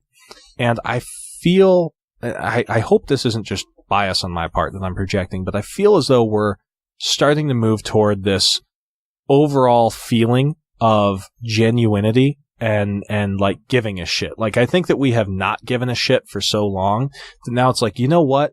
Let me just try actually caring. Like let me just try being invested in the outcome of something for once. And it feels like that's starting to happen. Especially with like the sort of, there's a liberal Tea Party movement, called Indivisible. They're literally taking the tactics that the Tea Party used and calling representatives and senators and whatnot being involved And I think that if that wave gets followed, you're going to see a whole lot more positive engagement. Like, not that, oh, I'm here working with my, like, not-for-profit and we're really positively engaged in our community, but like, no shit, I care. Like, I'm going to show up to this thing and try and make change, positive involvement, because well, and that's where the change has to come from. It has to come from political involvement, right? People don't come into power because nobody voted for them. It's because people voted for them. It's because people went out there and supported them politically with their money, with their time, with their efforts in getting these people elected into positions of power. And like I said, with Gen X, there's so much just malaise and apathy that, you know, things were getting fucked up for so long. And a lot of people just have this apathy. And I think the millennials did that for a while, but now I'm encouraged to see them getting more involved. What I would like to see them be more involved with is not just protest, but getting more politically involved and actually voting. I think a lot of the time older generations get frustrated that we see a lot of protests, but we know that people in that age group, the people that are out protesting, a lot of them didn't vote. Like, you can go out and protest votes. Yeah. Or they did protest votes. But, you know, we see the protests going on, and those are great, and they can be effective in spreading message and getting people more involved. But beyond just protesting, you have to actually vote. You have to actually make your voice heard through that political process. Well, and so here's to be a little nerdy. A lot of demographic research will cut things off between like age 25 to 40, right? And then like 18 to 25. Yeah. Now let's note that like the youngest millennials are now in like their freshman, sophomore year of college, right? So most millennials are between like 20 and 40 now, right? Like millennials are not young people. Millennials are... Well, 35 is the oldest. Is it? Okay. Because it was 82. Was 82? Yeah, 82. Yeah. Okay. So like keeping that in mind, like some millennials have only been able to vote for so long, right? Right. Yeah. And not only that, but like college kids voting, you know, like during Vietnam, yeah, absolutely. But think about the news environment that we have right now. Well, and we see the Republican Party trying to stifle. Yeah, and I wanted to speak to that. Yeah, is that they're straight up trying to stop, like, if you are a college student attending, like let's say I moved to Illinois and I started attending college there, right? Like, they don't want me to be able to vote in Illinois because I'm just a college student. I'm not involved in the community. You're just visiting our fine state. No, excuse me. Like, I might want to move here. Like, that might be why I went to that school. Or like, regardless, I have a fucking vote. You know? So that's an issue. Yeah. Plus gerrymandering and all that. I think the millennials are starting to realize the importance of it. I mean, we'll know soon. I mean, and of course, you know, hashtag not Ryan's mom. But when I talk about boomers, I think that Donald Trump will, as the quintessential boomer. Yes. Right? Selfish, arrogant, blames others, careless, irresponsible. I think he's going to gel the millennials. He fucking better. Yeah. You know, because if they don't get out in 2020 after this disaster, I don't know if they really will. You're right. I agree. And unfortunately, like, I can't speculate, you know, I can't gaze into a crystal ball and say we will, but like, hey, if there are millennials listening, like, go register to vote, like, now, like, do it. Because the right-wing millennials are doing a very good job at organizing themselves to vote. Because they are learning from their parents. Republicans, if they're good at anything, it's fucking voting. Yeah. You know the best way to fuck the man? Vote. Yeah, absolutely. Yeah. Absolutely. That is the most important thing. That is what puts people in those positions of power. And vote for state and county positions. Yes. Like, when I went to vote this last election, there were no Democratic contenders for like 5 or 6 different county spots. The hell? Like, you can run for county position now. Go do it. It's like, quick PSA. There's a vote next year here in Utah. And guess what? They get to do the redistricting again very soon. So if it's full of Republicans, they'll be able to gerrymander it even more. Here's another quick PSA. Yes, do vote for the lesser of two evils. Do that. Yeah. Do that. In the primary, vote with your heart. Yeah. In the general, vote with your damn brain. Hi, this is Yvette Dontremont, aka the Cybabe, and you're listening to Godless Revolution. You can find me at cybabe.com, at my Twitter account at the Cybabe, and if you've hunt really hard, you can find me at Pornhub. I dare you. All appropriate departments of our government, from Homeland Security to Defense, are engaged fully in the disaster and the response and recovery effort. Probably has never been seen for something like this. This is an island surrounded by water, big water, ocean water. Rejoining the Godless Revolution podcast now. Yeah, I could have wrote Bernie in, but it wouldn't have done any good. No, none. But it would have made you feel so good. Or how about in so many states where the number of people who voted for Jill Stein also happened to be the difference in voters between Trump and Clinton? Which were the millennial fucking Jill protest Stein votes. So hard. I fucking anti-vaxxing, anti-science. Well, she's anti-science. She's anti-vaxxing. Yeah. Would you go completely anti-science? Not enough. completely, but she's in certain subjects. She's anti-science. Oh, absolutely. She's anti-GMO. She's anti-vaccine. Yeah. She's anti-nuclear power. Yeah, she's anti-science. Yeah, so those are those three topics. If you said about the Republicans, they're anti-climate change, they're anti-age of the earth, they're anti-evolution, are they anti-science? Yes. Yeah. Is Jill Stein? Yes, she is. Well, I would say I'm anti-nuclear power to some extent. Now, there's some great things out there that eat nuclear waste that can create power at the same time, but we just don't utilize Are you it. anti-nuclear power or anti-nuclear waste? Anti-nuclear power plants that create a shitload of nuclear waste that we just bury in the ground. So you're anti-nuclear waste. Old nuclear power. Yeah. The way we dispose of it is problematic for you. Yeah. Yeah, I'm on board with that. But I feel like that's not anti-nuclear power. That's anti-shitty infrastructure. We need to change the way things are fucking conducted. Agreed. Yeah. Yeah.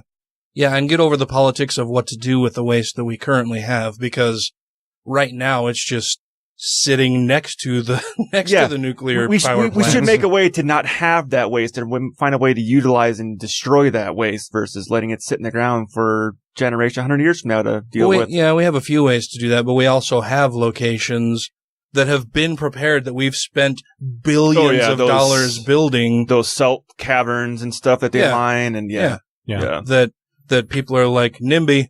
No, NIMBY. But not in my backyard, motherfucker. Just like all the oil refineries that say, don't worry, it's safe. It won't blow up. Yeah, it won't leak. Well, and rather than having it in my backyard, I want it to be out in the open and exposed so that if something does happen, then everybody it will gets affect everybody. Yeah, that's a much better idea. Drives me nuts. Yeah. So I want to talk to you some more about some stuff. Before we do that, though, Matt, you had a What Matters? You want to do that now? Yes? Okay. He just told you to, so do it. God damn it, Ryan. I'm not your dad or your boss or anything, but I like the What Matters segments, and so thank you. I wanted to make sure we got through it. This one's a little shorter, and it might not be quite as smooth. Ooh. I didn't spend quite as much time on it this time, but well, we need to know what matters, though. Yeah, well, what matters is questions for the political right. I know I did a piece recently, but you'll just have to bear with me because this has Trump, this has football, and it has racism, and the increasingly wrong Republicans. Alt-right means extreme conservative, but if lies are alternative facts, then being wrong means alt-right. And they continue to demonstrate that they are, in fact, an alternative to correct. Puerto Rico has been devastated by a hurricane. Houston and surrounding area are still in the aftermath of Harvey. Trump and Kim Jong-un are engaged in a terrifying nuke measuring contest, and he's up to his neck in a Russia investigation. So what's been the most important thing this week for President Donnie Tiny Hands? Fucking knees. Whether or not the NFL's sons of bitches are remaining vertical before the game. Yes, it's as stupid as it sounds. Who is still supporting him? Assholes, racists. Trumpster Fire's approval rating is at 38% or so. That's low, but how is that not zero? America has an STD, supremacist, Trump-led disease, and the white supremacy herpes we've contracted isn't easily cured, though the symptoms may ebb and flow. Right now we have a mouthful of racist Republican cold sores. It started like this. Last week, Donald Trump said at a rally in Alabama that any NFL players, exercising their First Amendment rights, by the way, not standing during the national anthem should be fired, citing disrespect as the primary reason and calling those who kneel sons of bitches. Now, if there's anyone I can think of who has thoroughly reaped the benefits of robust freedom of speech laws, it's fucking Donald Trump. Yeah. But he's not exactly sensitive to irony. The reaction from the NFL was exactly the opposite of what Trump intended. Prior to his comments, half a dozen or so players were kneeling across the league, but now entire teams and some owners are participating in the protests. And conservatives are freaking the fuck out. Yeah. So I'll be addressing conservatives directly in this. Freaking out is an understatement. Yeah. For all of our conservative listeners. Well, I do what I can. Any of you out there who have conservative friends or family members will share this with them. What I mean is this is going to be directed at them from my point of view. I'm talking to the conservatives in this piece. Okay. You boycott the NFL folks overlap heavily with those who use free speech to proudly fly a Nazi or Confederate flag. Does honoring the flag of a failed U.S. enemy in America not constitute disrespect to the U.S. flag? Or is it the racism that's patriotic?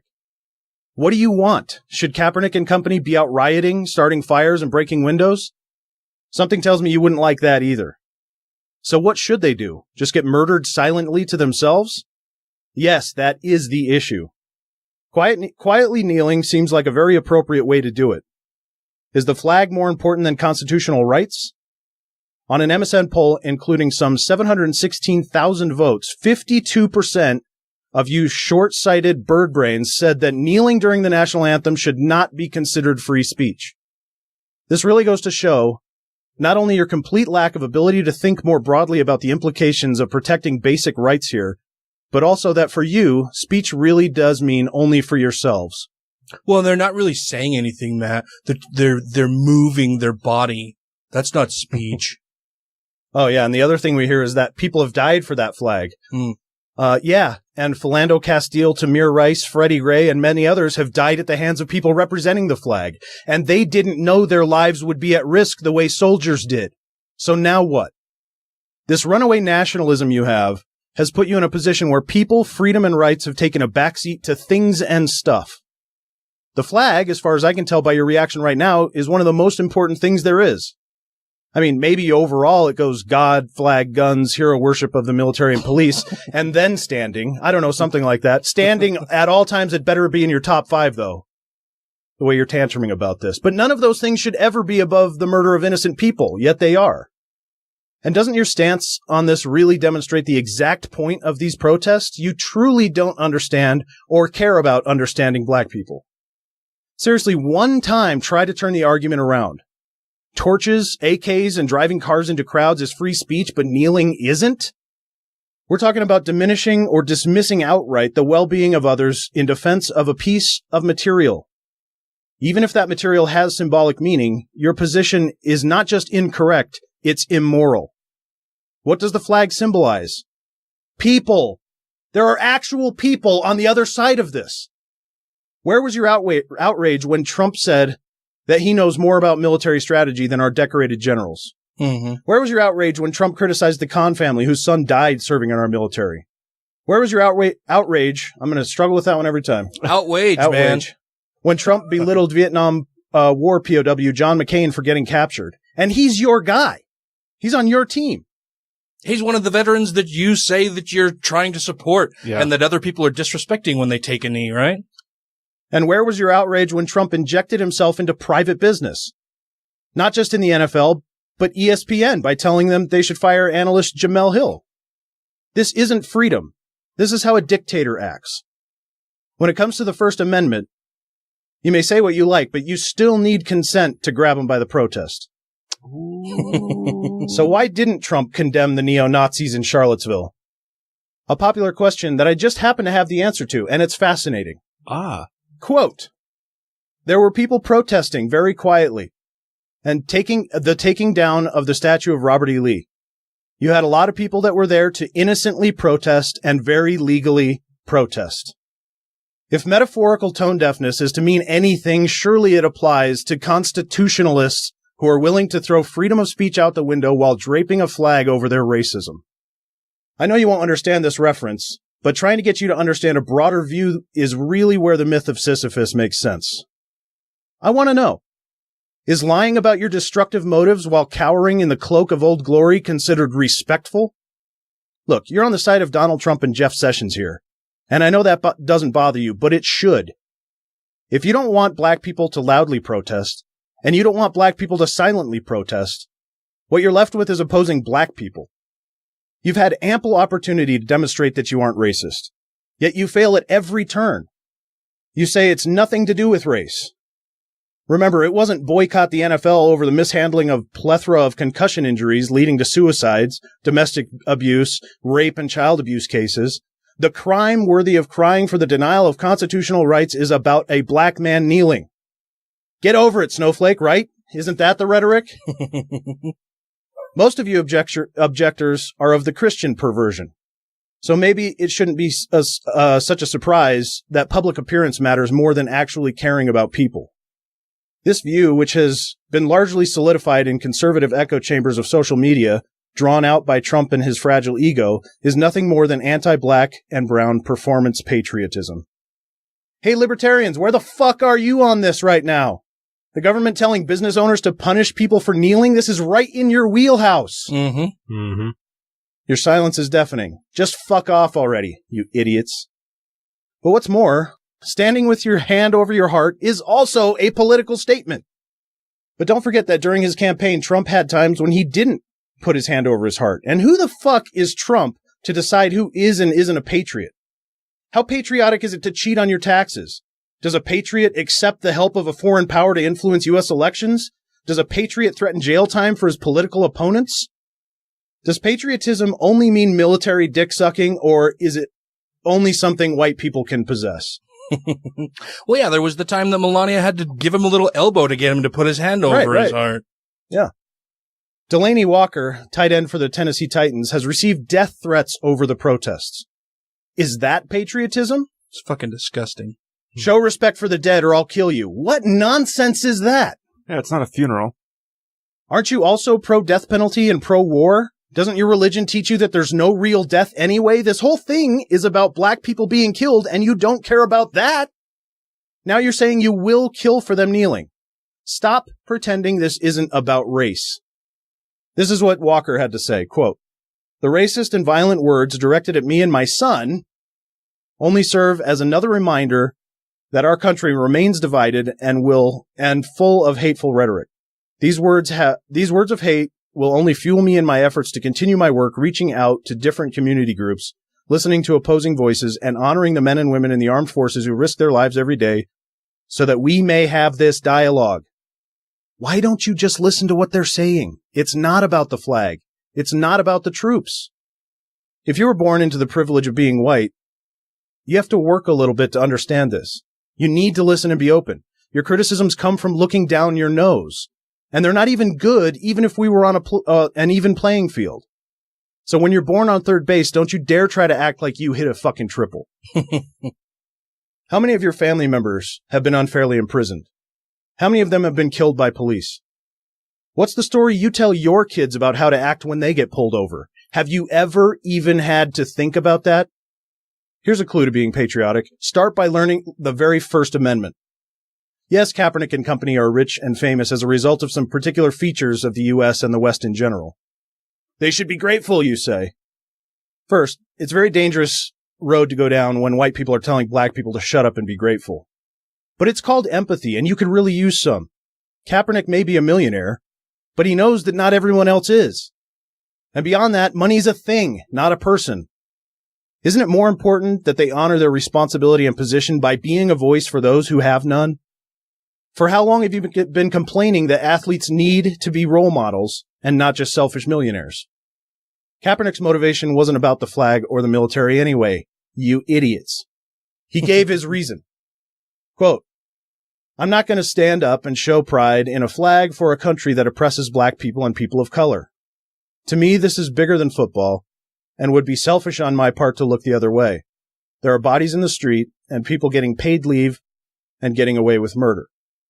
So it's about the targeting and killing of black people with no consequences."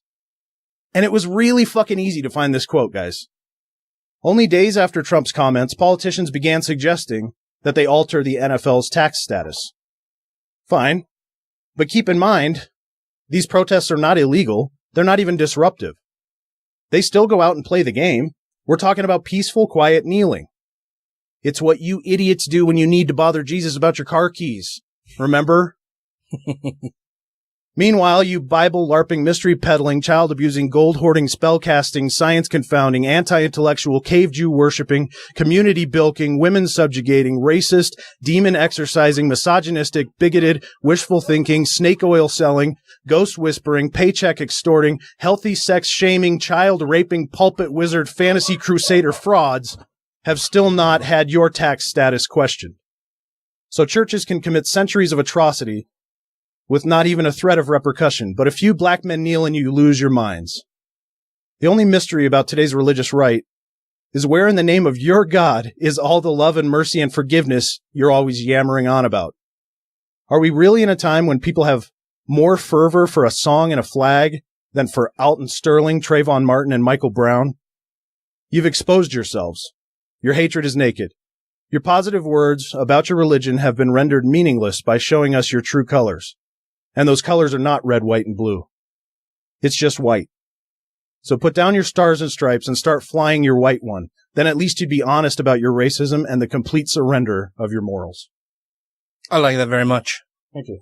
And I know as military, and I'm sure you might feel similarly, I don't give a fuck if they take a knee, if they sit down and have an Indian sitting powwow thing going on the field. I think you mean Native American. Jesus Christ. No, I'm trying to think of the way you sit, where you cross your legs, Indian style.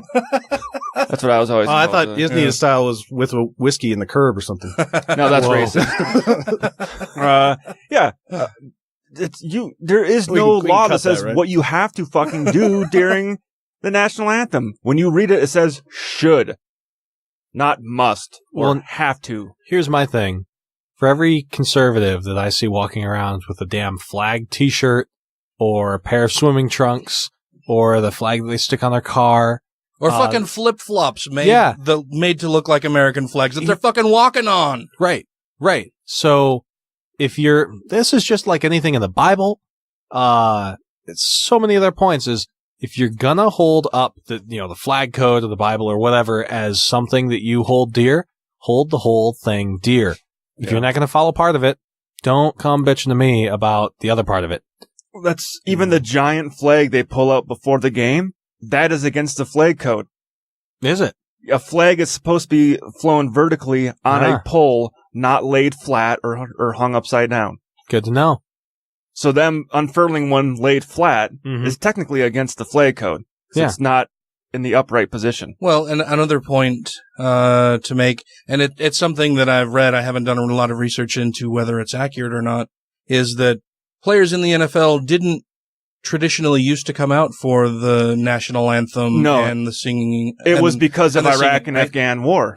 Right. They wanted to show more patriotism on the field. Well, no, it wasn't just that. It was that they had advertisers who wanted to increase their revenue, and so they had the players come out while they're doing all of these ads and paid the NFL to have the teams come out during those things. And that wasn't until when I read it, I think it was 2009. I can't remember the year, but it was really recent. Teams didn't used to be out there on the field for the Pledge of Allegiance and singing of the national anthem. The NFL was paid money to get the teams out on the field in order to do this. So they could have been in the locker room taking a knee, doing whatever. Taking a shit. Whole fucking, masturbating. You don't fucking know. They could have been doing anything. And now that they're out there, you want them to act a certain way to make you feel better. What are you doing sitting on your fucking couch while all of that's going on? Yeah. And even if you do get them on the sidelines with their hands over their heart, what are they thinking about? They're thinking about the goddamn game they're about to play. Yeah. And not getting killed while they're out there playing. They're not thinking about all that bullshit you want them to be thinking about. Well, and that's the huge thing is that, why are we still talking about the flag thing? You know what's important is that thousands of black men and women are being killed. They're being disproportionately imprisoned and charged with drug crimes that are disproportionately enforced, and there's less opportunity. And all of this, that's what should be talked about. That's, right. But why talk about that when we can hijack it and vilify the people doing the demonstrations? Exactly. And that's the point is we need to do a better job of changing things. And the way I see it, we've more or less won the gay rights battle, right? Like gay marriage is legal now. A lot of benefits around. We still have a lot of work to do, right? But some huge gains have happened. Yeah. Yes, huge gains have happened. Here's the thing. Let's start fighting that battle because clearly the civil rights era was not enough, right? And there's still work that needs to be done. Yeah. So let's do that work. Clearly the Emancipation Proclamation was not enough.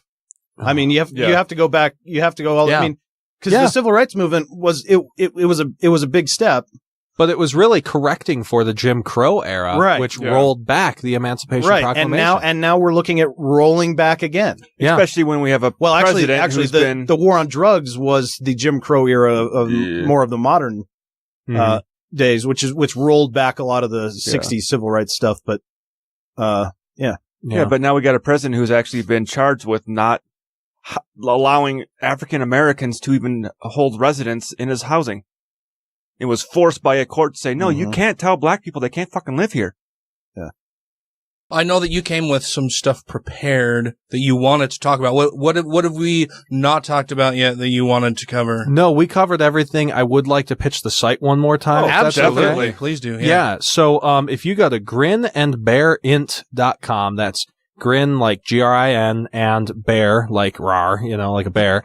Int INT. I think that should be your commercial. Rar. Yeah. Grin .com. Bear like rar. Like yeah. So if you go to grinandbearint.com, and there will be a link, I assume, on the show notes. Absolutely. Yeah. Awesome. That would be just fantastic.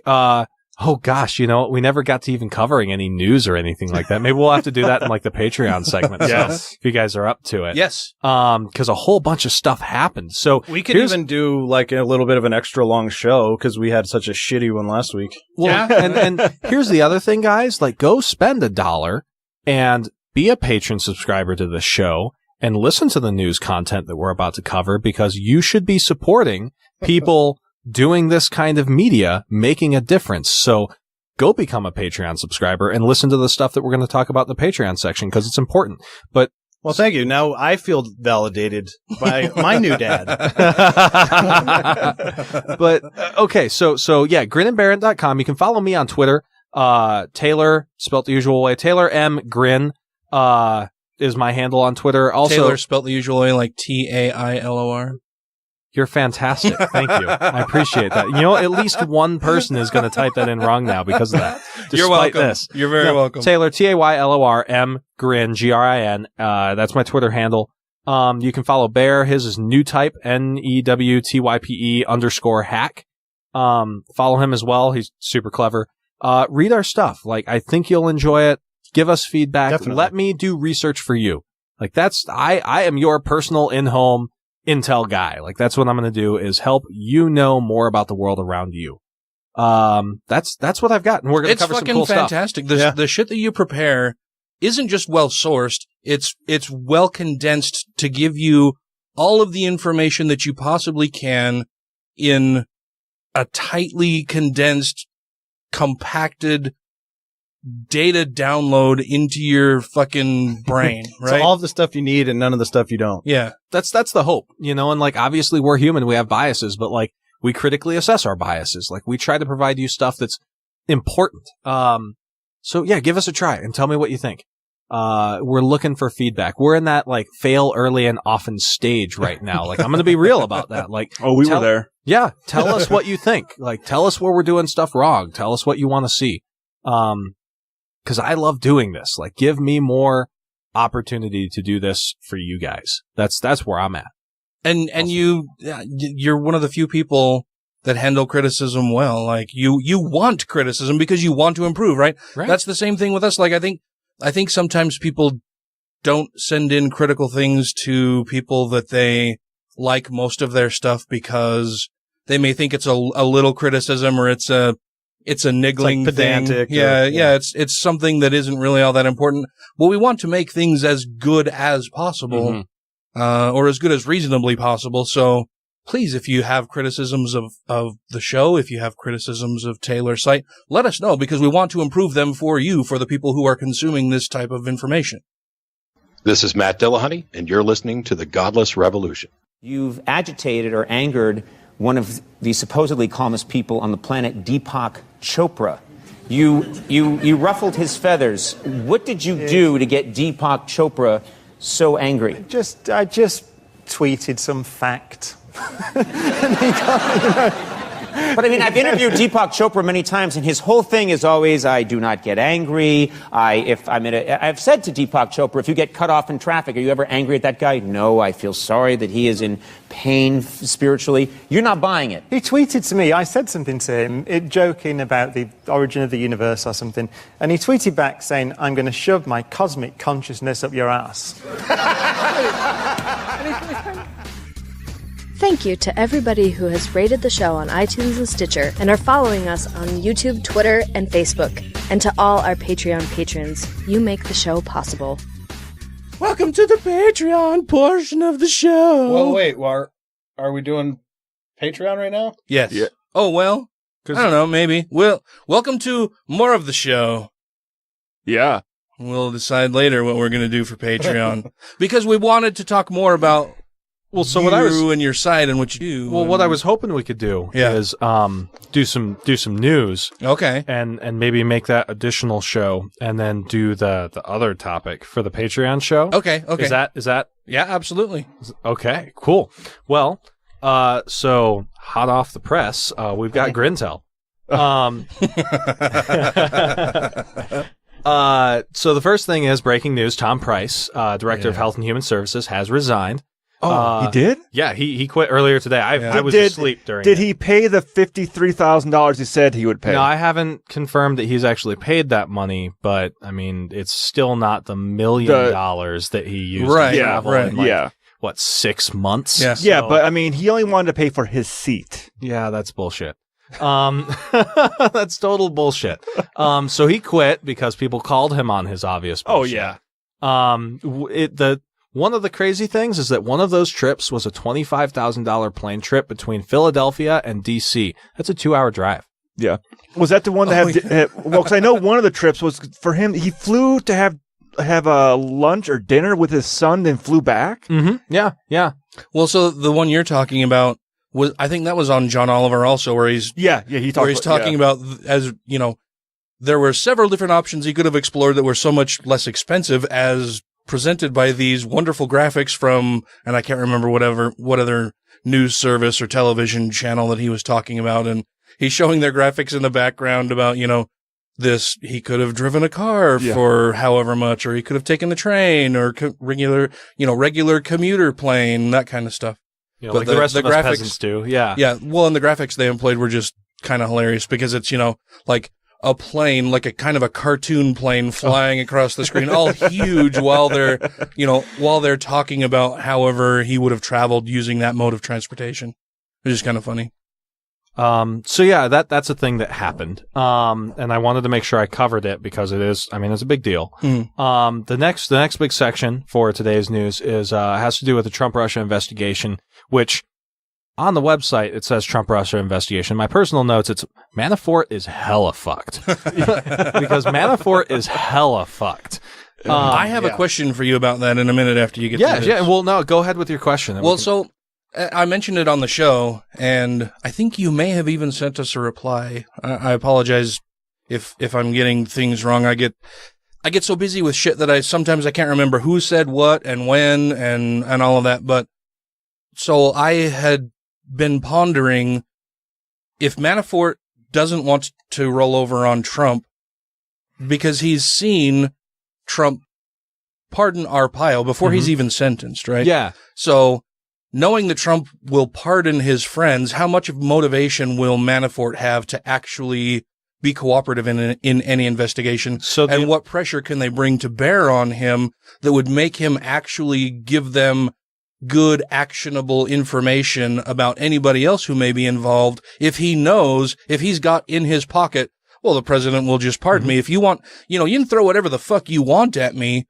but my buddy Jethro, who's in the White House, is just going to fucking pardon me anytime. Well, so big thing with that is that we know at a minimum, Special Counsel Mueller is working with the Attorney General of New York. Right. Mm-hmm. And here's the thing.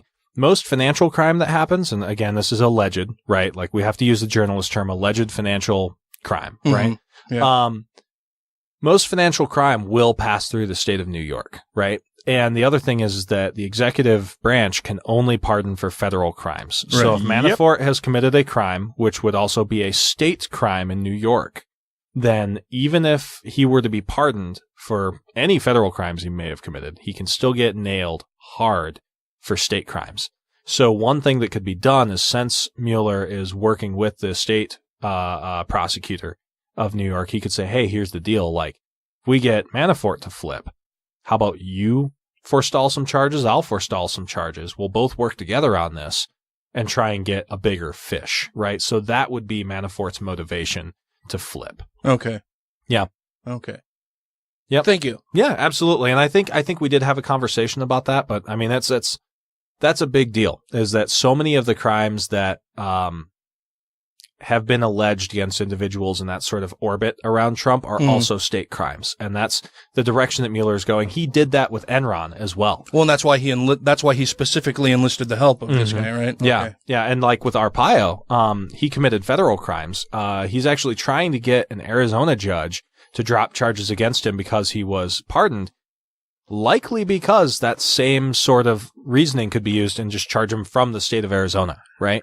Instead of I would love federal. to see that. It would be behind bars. fantastic. Yeah, because that guy is just terrible. Have him terrible go through the same prison system that he fucking set up. Right. Oh, absolutely. Yeah. Okay. Yeah. You know what? Actually, I'm going to scale that back. No, I don't want to see cruel and unusual punishment for our Well, yeah. You know, like, and it's going to be funny when we get to the Patreon segment. Yeah. I was just thinking. Well, and yeah, we'll get into that. I don't think he has to worry about the cruel and unusual punishment from the state. Yeah. Because once he gets locked up in a prison with people he's kept in prisons, right? Well, he's going to be punished enough. Okay, so that's either that, or he's you going to think the guard buddies there won't protect him? Well, they'll protect him by putting him in seclusion. Yeah, yeah. But I mean, okay. So, and I will say this: like, they won't put him in Gen Pop. No, I'm not a big fan of like our prisons being so terrible that simply being in the prison with the expectation of like prison rape and abuse. Yep, I know. Like that sucks. Like Thank our you. prisons Yes. shouldn't be like that. Yeah. And okay, so this is a huge tangent. I would prefer that they are more rehabilitative than strictly. Yes, exactly. Thank you. Yeah. Well, like take Finland, right? Like if you're on good behavior, if you're anything but like a sociopathic serial killer, that island. What? Is it Finland that has the island?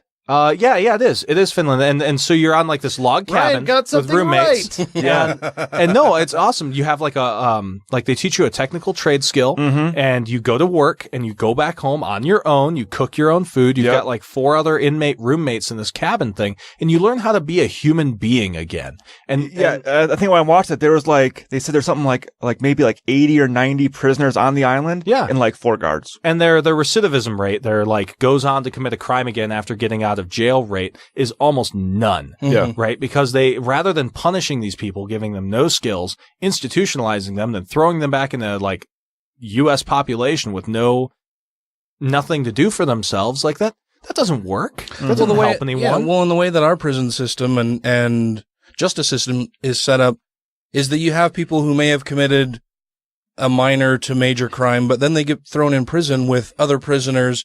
They basically just learn how to be a better criminal. Yeah. They don't learn any life skills that are going to help them once they get out. They learn how to be a better fucking criminal when they get out. Mm-hmm. Well, and like I can speak to some degree of personal experience here. When I got sent to that military school I talked about earlier, where like most of the kids there were told or juvie. Like I was one of the few people who was not involved in the underground drug trade. You know, like my involvement was sewing underwear with pockets in them so that they could smuggle stuff in better, because it was find a way to make more money or you can't pay for protection. So like it's very much the Shawshank. I didn't learn how to be involved in the criminal world until I was part of it. Yeah. Yeah. So it's super screwed up. But yeah, so that's the Arpaio thing. That's the Manafort, difference between being able to pardon on the state level and the federal level. Yeah, there's nothing that can be done if you've got state charges against you from the executive. Yeah. So, speaking of Manafort, Republican Chairman Grassley, who has been fairly like defensive, for the Trump administration, has decided to subpoena Manafort for a public hearing. Which should be under oath, and that's going to be a big news day. Not much is going to get done that day. We've learned that under oath doesn't mean shit anyways. Well, I mean, there's a lot of like, I can't recall, and like, you might even hear a plead the fifth on that one. But yeah, that will be a big deal. Mostly because it'll be possible to catch him in like a lie. Yeah. So this is also after recent revelations. Manafort went to Russian oligarch Deripaska, who's also known as the Aluminum King. So like the way Russia is set up is there's a whole lot of different industries, and the oligarchic government will basically protect different industries and establish almost like a czar of that industry. That person pays into the system, gets paid out of by the system, and it all supports this like network of like kind of state mafia, right? Well, I was going to say, yeah, nice business you got there. Shame if something were to happen to it. Yeah. Right. So Deripaska is the guy who's in charge of like the aluminum industry for Russia. And he's considered part of like the inner circle of Putin. In a Business Insider article, they cited that he's one of like 3 to 5 guys that Putin regularly goes to when he's considering making decisions to like kind of get a feel for it. So Deripaska made a deal back in about 10 years ago in Ukraine with Manafort through his like protege Konstantin Kilnik to create like a media company in Odessa, which is like a port town in Ukraine. And he invested like $100 million in this thing, and it only ever made like $17 million, right? So Deripaska feels like Manafort owes him some money. And it's come to light that Manafort went to Deripaska like right towards when it looked like Trump was going to nail the nomination and said like, I'm going to provide you personal briefings. And we literally have nothing more than that phrase, personal private briefings, right? What that means, there's a lot of speculation that could be done, but there's good reason to believe that he was going to do that in such a way as to like pay off his debt to Deripaska. As a spy, basically. I don't know. I don't know that I would necessarily make that assertion. And that's one of the things about our site, by the way, is that we're a purely like open source. Everything that we do is we just say, hey, we could read this online and draw these conclusions, right? And oftentimes we won't even draw the conclusions, right? Like we'll just say, hey, this is a thing that happened. What do you think, right? And that said, like fair and balanced, you decide. Kind of, you know, like if that was actually done, that would be fantastic, right? So, you know, because Special Counselor Mueller is an incredibly intelligent man, he's going to figure out what was going on. What I want to do is be able to say, hey, here's what we know right now. Let's keep an eye on this, right? Because I don't want to say like Manafort is or isn't like a spy, because like I don't have the capacity to make that judgment. But I can say, well, he worked with this dude under really fishy circumstances, so distrust him more than trust him, probably, right? Yeah. Well, I mean, I think it's all there's already something interesting there in that probably most people haven't even heard of Derek Popcan or whatever his name is. So, you know, there's already new information. Well, and we already know Russia doesn't have a problem killing people. Yeah, well, and there's also Rachel Maddow, whose show I love. She's really good analysis. Yeah. Oh my God. So she's been wondering whether or not Manafort's even still here. Because he was initially saying that he wanted to go out to the northern region of Iraq that's known as Kurdistan, but nobody recognizes it as Kurdistan. They're trying to vote to become independent Kurdistan, and he wants to be involved in that. He's been providing some consulting services for that, according to news reports. And there were some reports that he was considering going out there to assist in the election, and that made Rachel Maddow wonder, like, is he going to come back? And he ain't far from Russia. Well, I wonder about that. I mean, unless he's brought up on charges, I suppose there's really nothing they could do to restrict his travel. Well, right? So, and that actually comes into something else. There was an earlier news report that he was told, quote, you are going to be indicted, right, by prosecutors working for Mueller. Yeah. So we've seen news reports of that. And when Rachel had a legal analyst on her show, he pointed out that sometimes what will happen is an indictment will be issued, which is sealed. And that means the person doesn't know they've been indicted yet. But the indictment is out there. And working with a grand jury, and again, I'm not a lawyer, but basically, like, that could mean, hey, we recognize this guy as a flight risk. Let's not let him leave the country, right? And that may already be in case. And what I will say is I have not been able to find anything one way or the other that he like is here or has left. Normally, I like to go with a more like original usage of the term conservative estimate on that kind of thing and say it would be really stupid of him to try and leave, right? Yeah. Because if he does not do that, that's like red flag. Okay, why are you trying to leave? Like, that makes his situation way worse. Yeah. So that would be my judgment. Well, then the U.S. could seize all of his assets and yeah. So he'd be kind of fucked. He he'd would be have to more rely fucked. on he would have to rely on the kindness of not really all that much strangers in Russia. So, in fact, that leads into Senator Blumenthal said there's a 99% chance that Flynn and Manafort are going to be indicted. And he used to be a state attorney general for New York. So, he knows his shit. And he wouldn't have said that lightly. Yes, correct. So that's like data point, like keep, put a pin in that.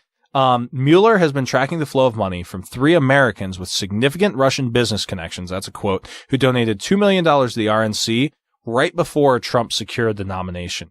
Now, that would only be illegal, though, if they were directed to, spend that money after having been given a similar amount of money by, a foreign agent. So it's curious, but, also one of those things to kind of, keep an eye on that data point. And this is something that I'll do, is for everything that shows up on the site, there's probably another 5 things that I set aside and say, this might turn into something. Sometimes it does, sometimes it doesn't. But oftentimes, keeping those records allows me to go back 2 months later and be like, I remember reading that name. Here's why. Right? So this is going to be one of those. So that you can draw the connection between those data points. Yeah. This just sounds like another one of those things. Trump is the king of sort of walking that line of ethical behavior. I mean, he often crosses it too, but I mean, kind of sort of getting rid of his business interests and his conflicts of interest, but leaving it to his son is not technically illegal, but the ethics are in question, or not immediately moving to the White House raises taxpayer dollar concerns. And this, he's got a lot of this gray area shit that's never been an issue before where, he has no personal ethics whatsoever. And so this just strikes me as another one of those things where it's not technically illegal, but it's definitely one of those areas that if you were trying to be an honest, transparent politician, you'd nope the fuck out on anything close to that. Yeah. Right. Yeah. Now, it is important to notice that, note that it wasn't sent to his campaign. It was sent to the Republican National Committee's campaign. Well, of course, because. But that becomes his campaign, but yeah. And that falls right in line with what you're talking about, is that sort of skirting the line. But again, right now we don't know. This for me is me kind of showing hey, let me show some of my work. This is one of those things I'm putting a pin in because I think in a couple of months we're probably going to know more. So here's one where I actually, want to de-escalate level of suspicion. Trump Jr. stood down his Secret Service protection for about a week. And everyone was like, hey, what the hell is going on? Especially because Deripaska, note that name again, landed his plane. Now, he's not allowed in the U.S., but his plane landed in New Jersey, 20 minutes away from a Trump property. And it just stuck there for a couple of days. So people were wondering whether or not Trump Jr. stood down his Secret Service protection so that they wouldn't know if he was going and liaisoning with this guy. So he could go and visit with him, right? Yeah. Now, here's the thing, though. All evidence points to he didn't. There was actually a journalist who basically paparazzi'd him, working for New York Times Magazine, and it looks entirely like he went up to the Yukon and went moose hunting. There was this whole long piece, and I've got it listed in the website article. But yeah, it looks very much no, he just wanted to go up to kill shit. Yeah, go kill shit. Which I mean, your views on hunting aside, one of the things that we can benefit from in trying to figure out what's going on is not to have false positives, right? Mm-hmm. And not everything is a conspiracy. Just because the plane was there doesn't necessarily mean that he was trying to shake his Secret Service and go talk to the guy. I think that's important because we don't want to look like Alex Jones. Oh, right. Yeah. We don't want to start creating conspiracy theories and there's plenty to be critical about in this cabinet, right? So we don't need to make up without problems, without creating extra things. Yeah. But are we 100% sure he didn't go up there to wrestle a bear with Putin? The world may never know. The truth is out there. Is there even enough urine for an event like that? Ooh, that's a good question. Sorry. Hi, this is Megan Kennedy. I'm a speaker with the Satanic Temple. You can find me on Twitter at 6 Moments, and you're listening to The Godless Revolution. I walked in here tonight. I see all this firepower. We're in it. We're going to take it. And we're going to take it hard, and we're going to take it strong, and I will work with overwhelming force. Everything in the butt. The next rant will start right after this. Hey everybody, we're the Utah Outcasts, and we want you to listen to our show. We're a rowdy bunch of super liberal atheists that reside in the state of Utah, who bring you current events and featured content on a semi-weekly basis. Whether it's us poking fun at the religious right or ranting at the world in which we all reside, we want to borrow your ears for about an hour twice a week. Hey, and don't forget to tell them the best part about it. Oh yeah! The show's free for all. It is indeed, so if you like free, we're available through iTunes, Overcast, iHeartRadio, Stitcher, Spreaker, Google Play, Patreon, and even in full HD video via YouTube. Give us a listen. You won't be sorry. If you have questions, comments, concerns, compliments, corrections, criticisms, or concepts for content, contact the show via email at godlessrevolution@gmail.com, by text or voicemail at 330-81-REBEL, or Twitter the twatter at TGR Podcast. Thank you! All right, so this one is just kind of like gee whiz, but the former director of national intelligence, Clapper, said that Trump was briefed on the intelligence community's assessment of the Russian interference, and that specifically, that assessment cast doubt on the legitimacy of that victory, right? Mm-hmm. So A, we know that that briefing took place. B, we know that that intelligence assessment cast doubt on the legitimacy of it. And we know the that legitimacy of Trump winning the presidency? Yes. Yeah, yeah. So there's a psychological factor that's going to be at play there. And you could probably go back and look at like statements that were made and try to determine whether or not he was like nervous or covering for it, or that or he keeps saying more and more. There was no interference. There was there was ever said no collusion. Russia didn't do anything. It seems like the more he says something, the more it seems like that thing happened. Our intelligence agencies have been wrong before. I know there's a term for it, but I can't fucking remember it right now. Okay.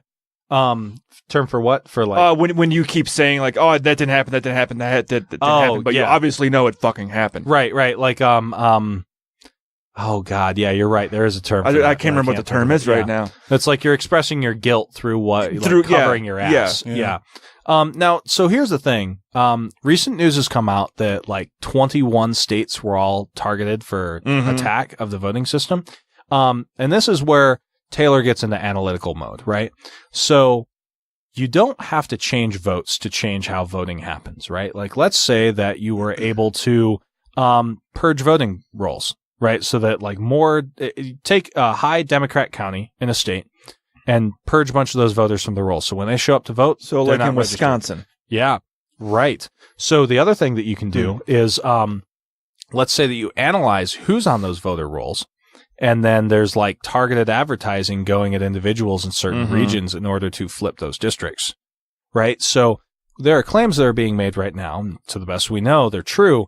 Is that like no votes were changed, but they don't have to have been changed, right? Like other things could have been done. They could have been heavily influenced. Yes. Yeah. Or denied. Right. Yes. Well, that and the one flaw that I see with the mail-in votes is when they open it, they can see who you voted for. Yeah. And they also have to check your signature. Mm-hmm. So they can look to see who you voted for and they go, oh, that signature does not match their signature on record, and throw it away.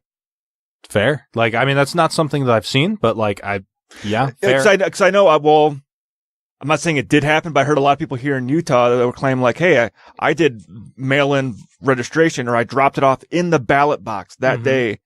But when they went to go online to see if their vote got counted, it never showed it as being counted. Interesting. That's something I'm going to have to pull on. That's a string that I haven't. Yeah, because for Utah, if you did mail-in ballots, or if you did your mail-in ballot and dropped it off, you could actually go online to check to see if your stuff got counted. And I heard of a few people. And if it was counted accurately. And if it was counted accurately. And I heard of a few people that actually called in to say, hey, according to this, my vote didn't get counted. And they were all said, well, if your signature on the envelope did not match your signature on record with like the DMV or whoever, it got thrown out. Yeah, that's fucking sketchy. Yeah, that's sketchy as hell. But you have to open it up to see the signature. Yeah, I'll do some digging into that. That's interesting. And what handwriting expert is standing there deciding whether or not these county volunteer, yeah.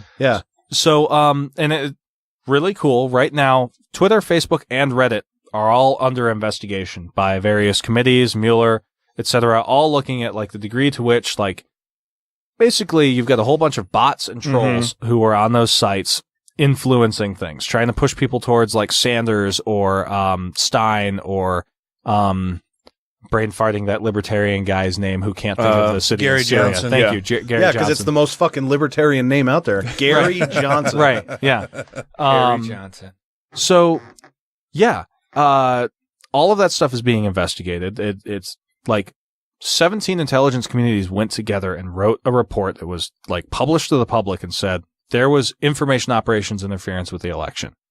Now the degree to which that like changed the election is still to be determined, but that investigation is still going on, and some of those actions are still going on. There's evidence that Russia specifically targeted the Ferguson area with incendiary Black Lives Matter advertisements, and has been trying to amp up the tension of the NFL kneeling conflict as well. So that's still going on. Have you seen the picture of the tweet that went out talking about players kneeling, and it's, you know, fuck, I can't even remember, but it's, oh, you know, why are these players doing this? And it said something like, you know, the account was like hometown USA or something, but it came from Ukraine or Russia or they wherever. tried to take the metadata Bear off. posted something about that within the last few days. Yeah, he was the one that pointed that one out to me. So yeah absolutely. So I mean that would be my appeal, is like question your source, and wonder whether or not someone's trying to rile you up, because they are. Like it's not conspiracy. Right now there is an active like basically information warfare. That's disinformation. Disinformation. Yeah. And why would Russia want this? Well, maybe if we can have a great big divide in this country and we start fighting with each other, you know, Russia still wants to be a world superpower. Well, like the biggest of the biggest of the baddest of the fucking all of them. Well, and I kind of alluded to this earlier. But there's two kind of worldviews as far as global power, and one is called the Western Liberal Democratic Order, and that's what was pushed forth post World War II. The idea that like a rising tide raises all ships, right? Like if we trade, that's better than war. Let's create a global community. And then the other idea is this old 1800s idea of what are called spheres of influences. Like Germany, you take your bit, Russia will take their bit, America has their bit. We'll fight over the third world countries and make them do our labor for us. And nobody goes to war with each other because like we're all locked into our areas, right? And it's a zero sum game, because if like you do worse, I'm doing better, right? Is the attitude. And Russia still has that attitude. So their whole goal is to break other people down because they're really stuck and can't make themselves better. Petrol is where they make their money. And that's dying out. You know, Germany has like 33% solar energy right now for their economy, and they're one of the biggest consumers of Russian oil. Like what happens when they can't sell to Europe anymore, right? Well, and doesn't Russia also has the largest like the coal mines they have there, the coal that they produce in Russia is a lot richer coal than everywhere else, and with coal mines going away too, that's right. Well, I mean, in general, fossil fuels, like that's going away. Yeah. And as fossil fuels goes away, there's all their money. Like that's gone. Because that's what they do. They sell guns and oil. Like that's it. That's all they have. So. And they make their AK-47 so well, the fuckers never break, so you don't buy a second one. Very true. You just buy a used one from 1950. Wipe the rust off. Yeah. Yeah. So, anyway, that's what I've got, as far as like big news stuff. I also published to the most recent Grintel a couple of like kind of articles on journalism itself. One big one was, an article about a fake news writer who died recently. Yeah. In Arizona? Yeah. Looked like a drug overdose. And the article explores like, what is truth? You know, how can you believe what you see published? And, you know, if he dies, do you believe that? Right. So I thought that was a good one. My favorite one of this week, is probably this article published by New York Times Magazine. Alex Jones was pushing this whole narrative for a while that like Chobani was like some sort of Islamic pedophile ring company. It makes no damn sense. Oh, but I love their yogurt. But like the thing is that like you publish this fake news and it's some small ass town that nobody goes to, right? So you believe it, right? If you're a crazy alt-righter, and you just think like, oh yeah, the Muslims are like raping kids because you're crazy, right? But the thing is like that town existed, right? Yeah. And people lived in that town and were getting death threats, right? So that's a big deal. And this article gets into that. It's fantastic. Well, it's just like Pizzagate.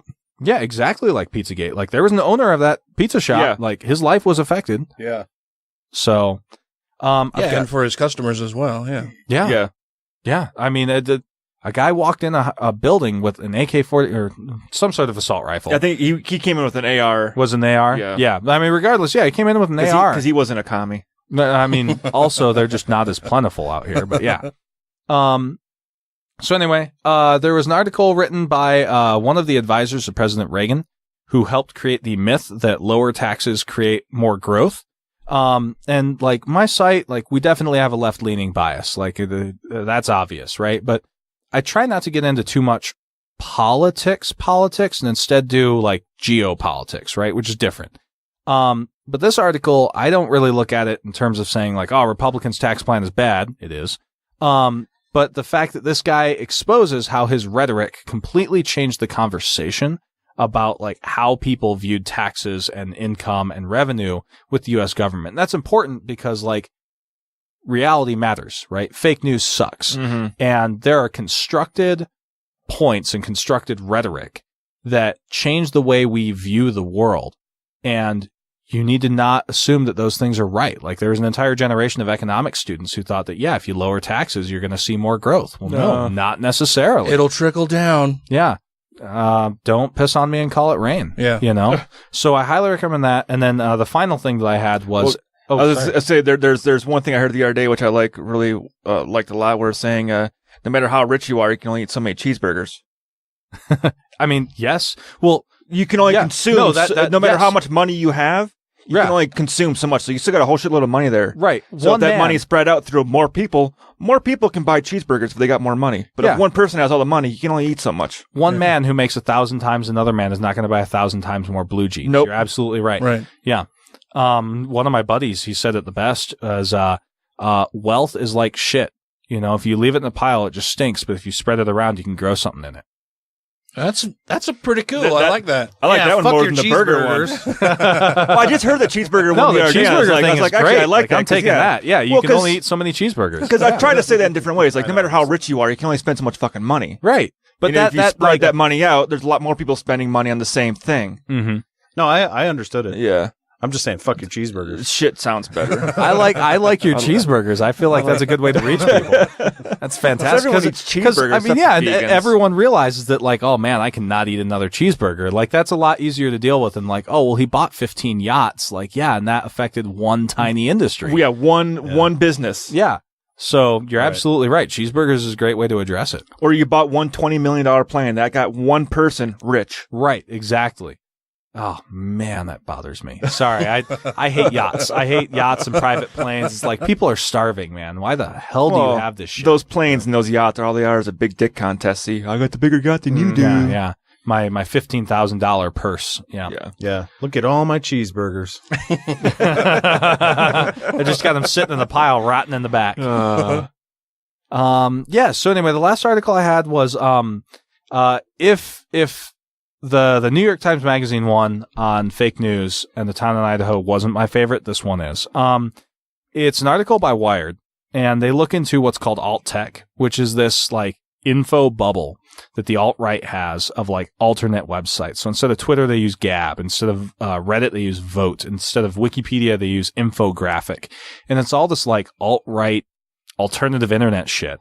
And it's just toxic. And this article gets into like what those communities are like, what tools they're using, how they're talking, and how it's used as a sort of portal to take like internet edgelords and start converting them into more of like your white supremacist, alt-right, like radical, right? And the article doesn't go quite so far as to say like this is a radicalization tool, but like I've studied this kind of thing. These sites are a radicalization tool. Like, even if they're not intended that way, that's going to be the end consequence. That's how it happens. Yeah, when you start separating people away, like we were talking about, those deliberative enclaves, right?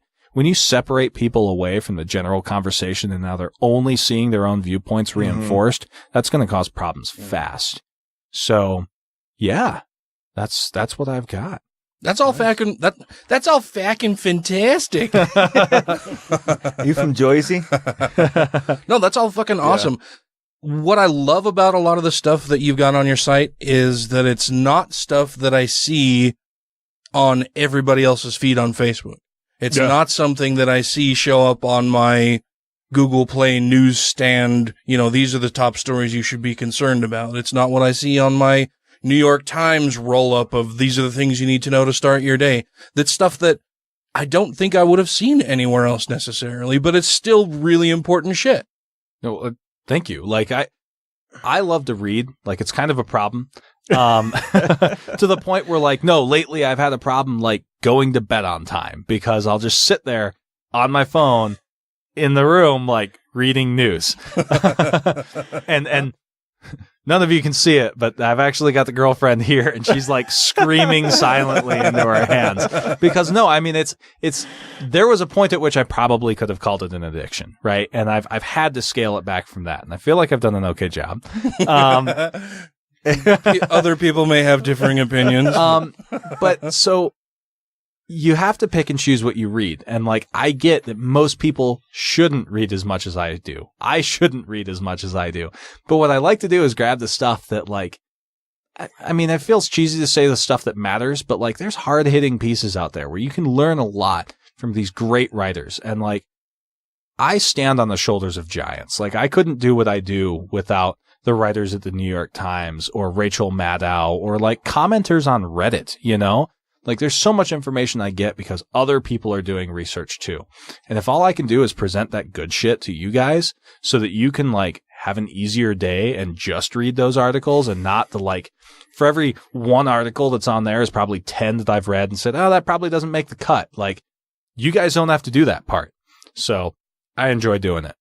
Yeah, I think it's awesome. Yeah. I really enjoy the site. I love the roll-ups that you do. I greatly, seriously, honestly, can't tell you enough how much I appreciate the work that you're doing and sending that to us, because then I don't have to spend that much time devoted to doing that kind of stuff, right? It's a prioritization of my time and getting to good news sources that I know that I can trust because I know that you put in a shit ton of work into it. Right. Well, and so I've got one article on the site that kind of goes into a lot of the websites that I use. And that's part one of a 2-part article. I'm writing the second part right now. So the first one is like, here are the sources I go to. Like, go read these places. Like, these places are good. And part 2 is going to be, okay, well, how did I come to the decision that those places are good? And obviously, that's a more involved article, so it's taking me longer to write. But I'm looking into, like, how do I identify biases? I've got a couple of charts that are like good spectrums of like conservative versus liberal, high quality versus low quality. So you've got, like, for example, The Atlantic is a fantastic left-leaning magazine. The Hill is kind of its counterpart, slightly to the right for politics. And I read both of them. Yeah. So I have, it's kind of an informal tool, but like, I've got these metrics that I judge websites on to say, like, okay, you're something I'm going to go to for good news. You're something I'm going to track for good news. And like, sometimes I see news hit from like shitty sites like Share Blue, right? I think like, oh, you're basically the Breitbart of the left. What claim are you making? Okay, maybe I'm going to dig deeper and see if there's something to this or not. But I'll never like post a Share Blue article. Right. I might try to prove or disprove one. Like BuzzFeed, their listicles suck. Their news analysis is great. Well, I think that's an important point of, picking the sources that you're going to share that information from. It's like people who share shit from David Avocado Wolf, right? Yeah, like, fuck that guy. Every now and then he'll have something that, it's a feel good thing, or it is an important thing, or it is an actual good news thing. But then when you share that bit of content from his site, it's like you're endorsing or supporting or promoting his brand. And then you go out to his site or his Facebook page, and it's littered with fucking garbage. Yeah.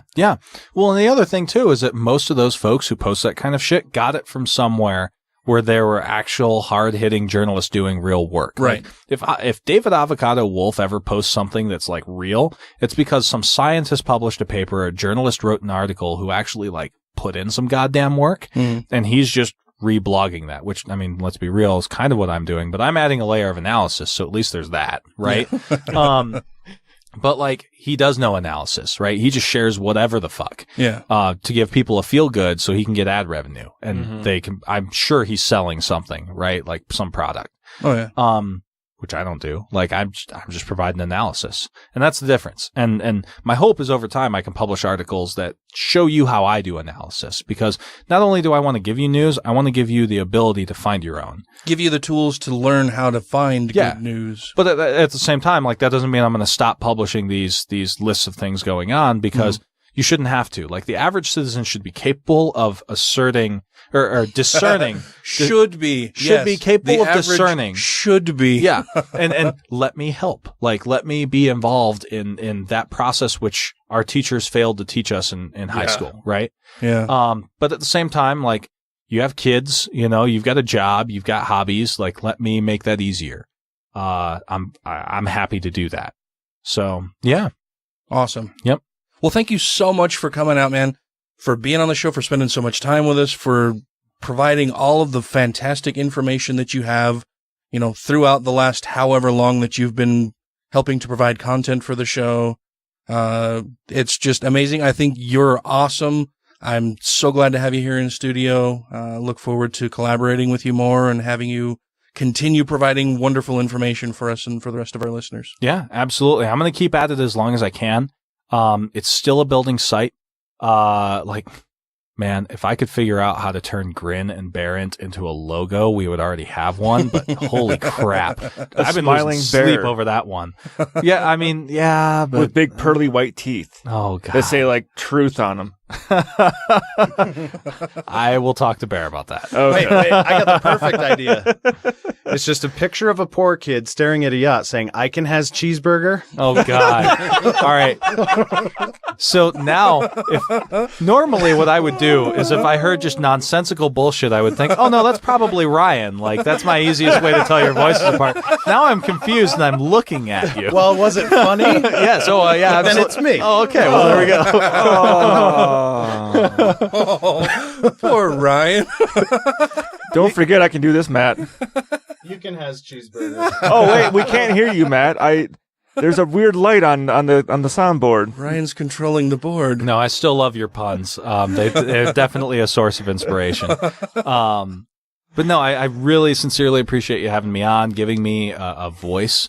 This has just been a blast. So thank you so much. Awesome.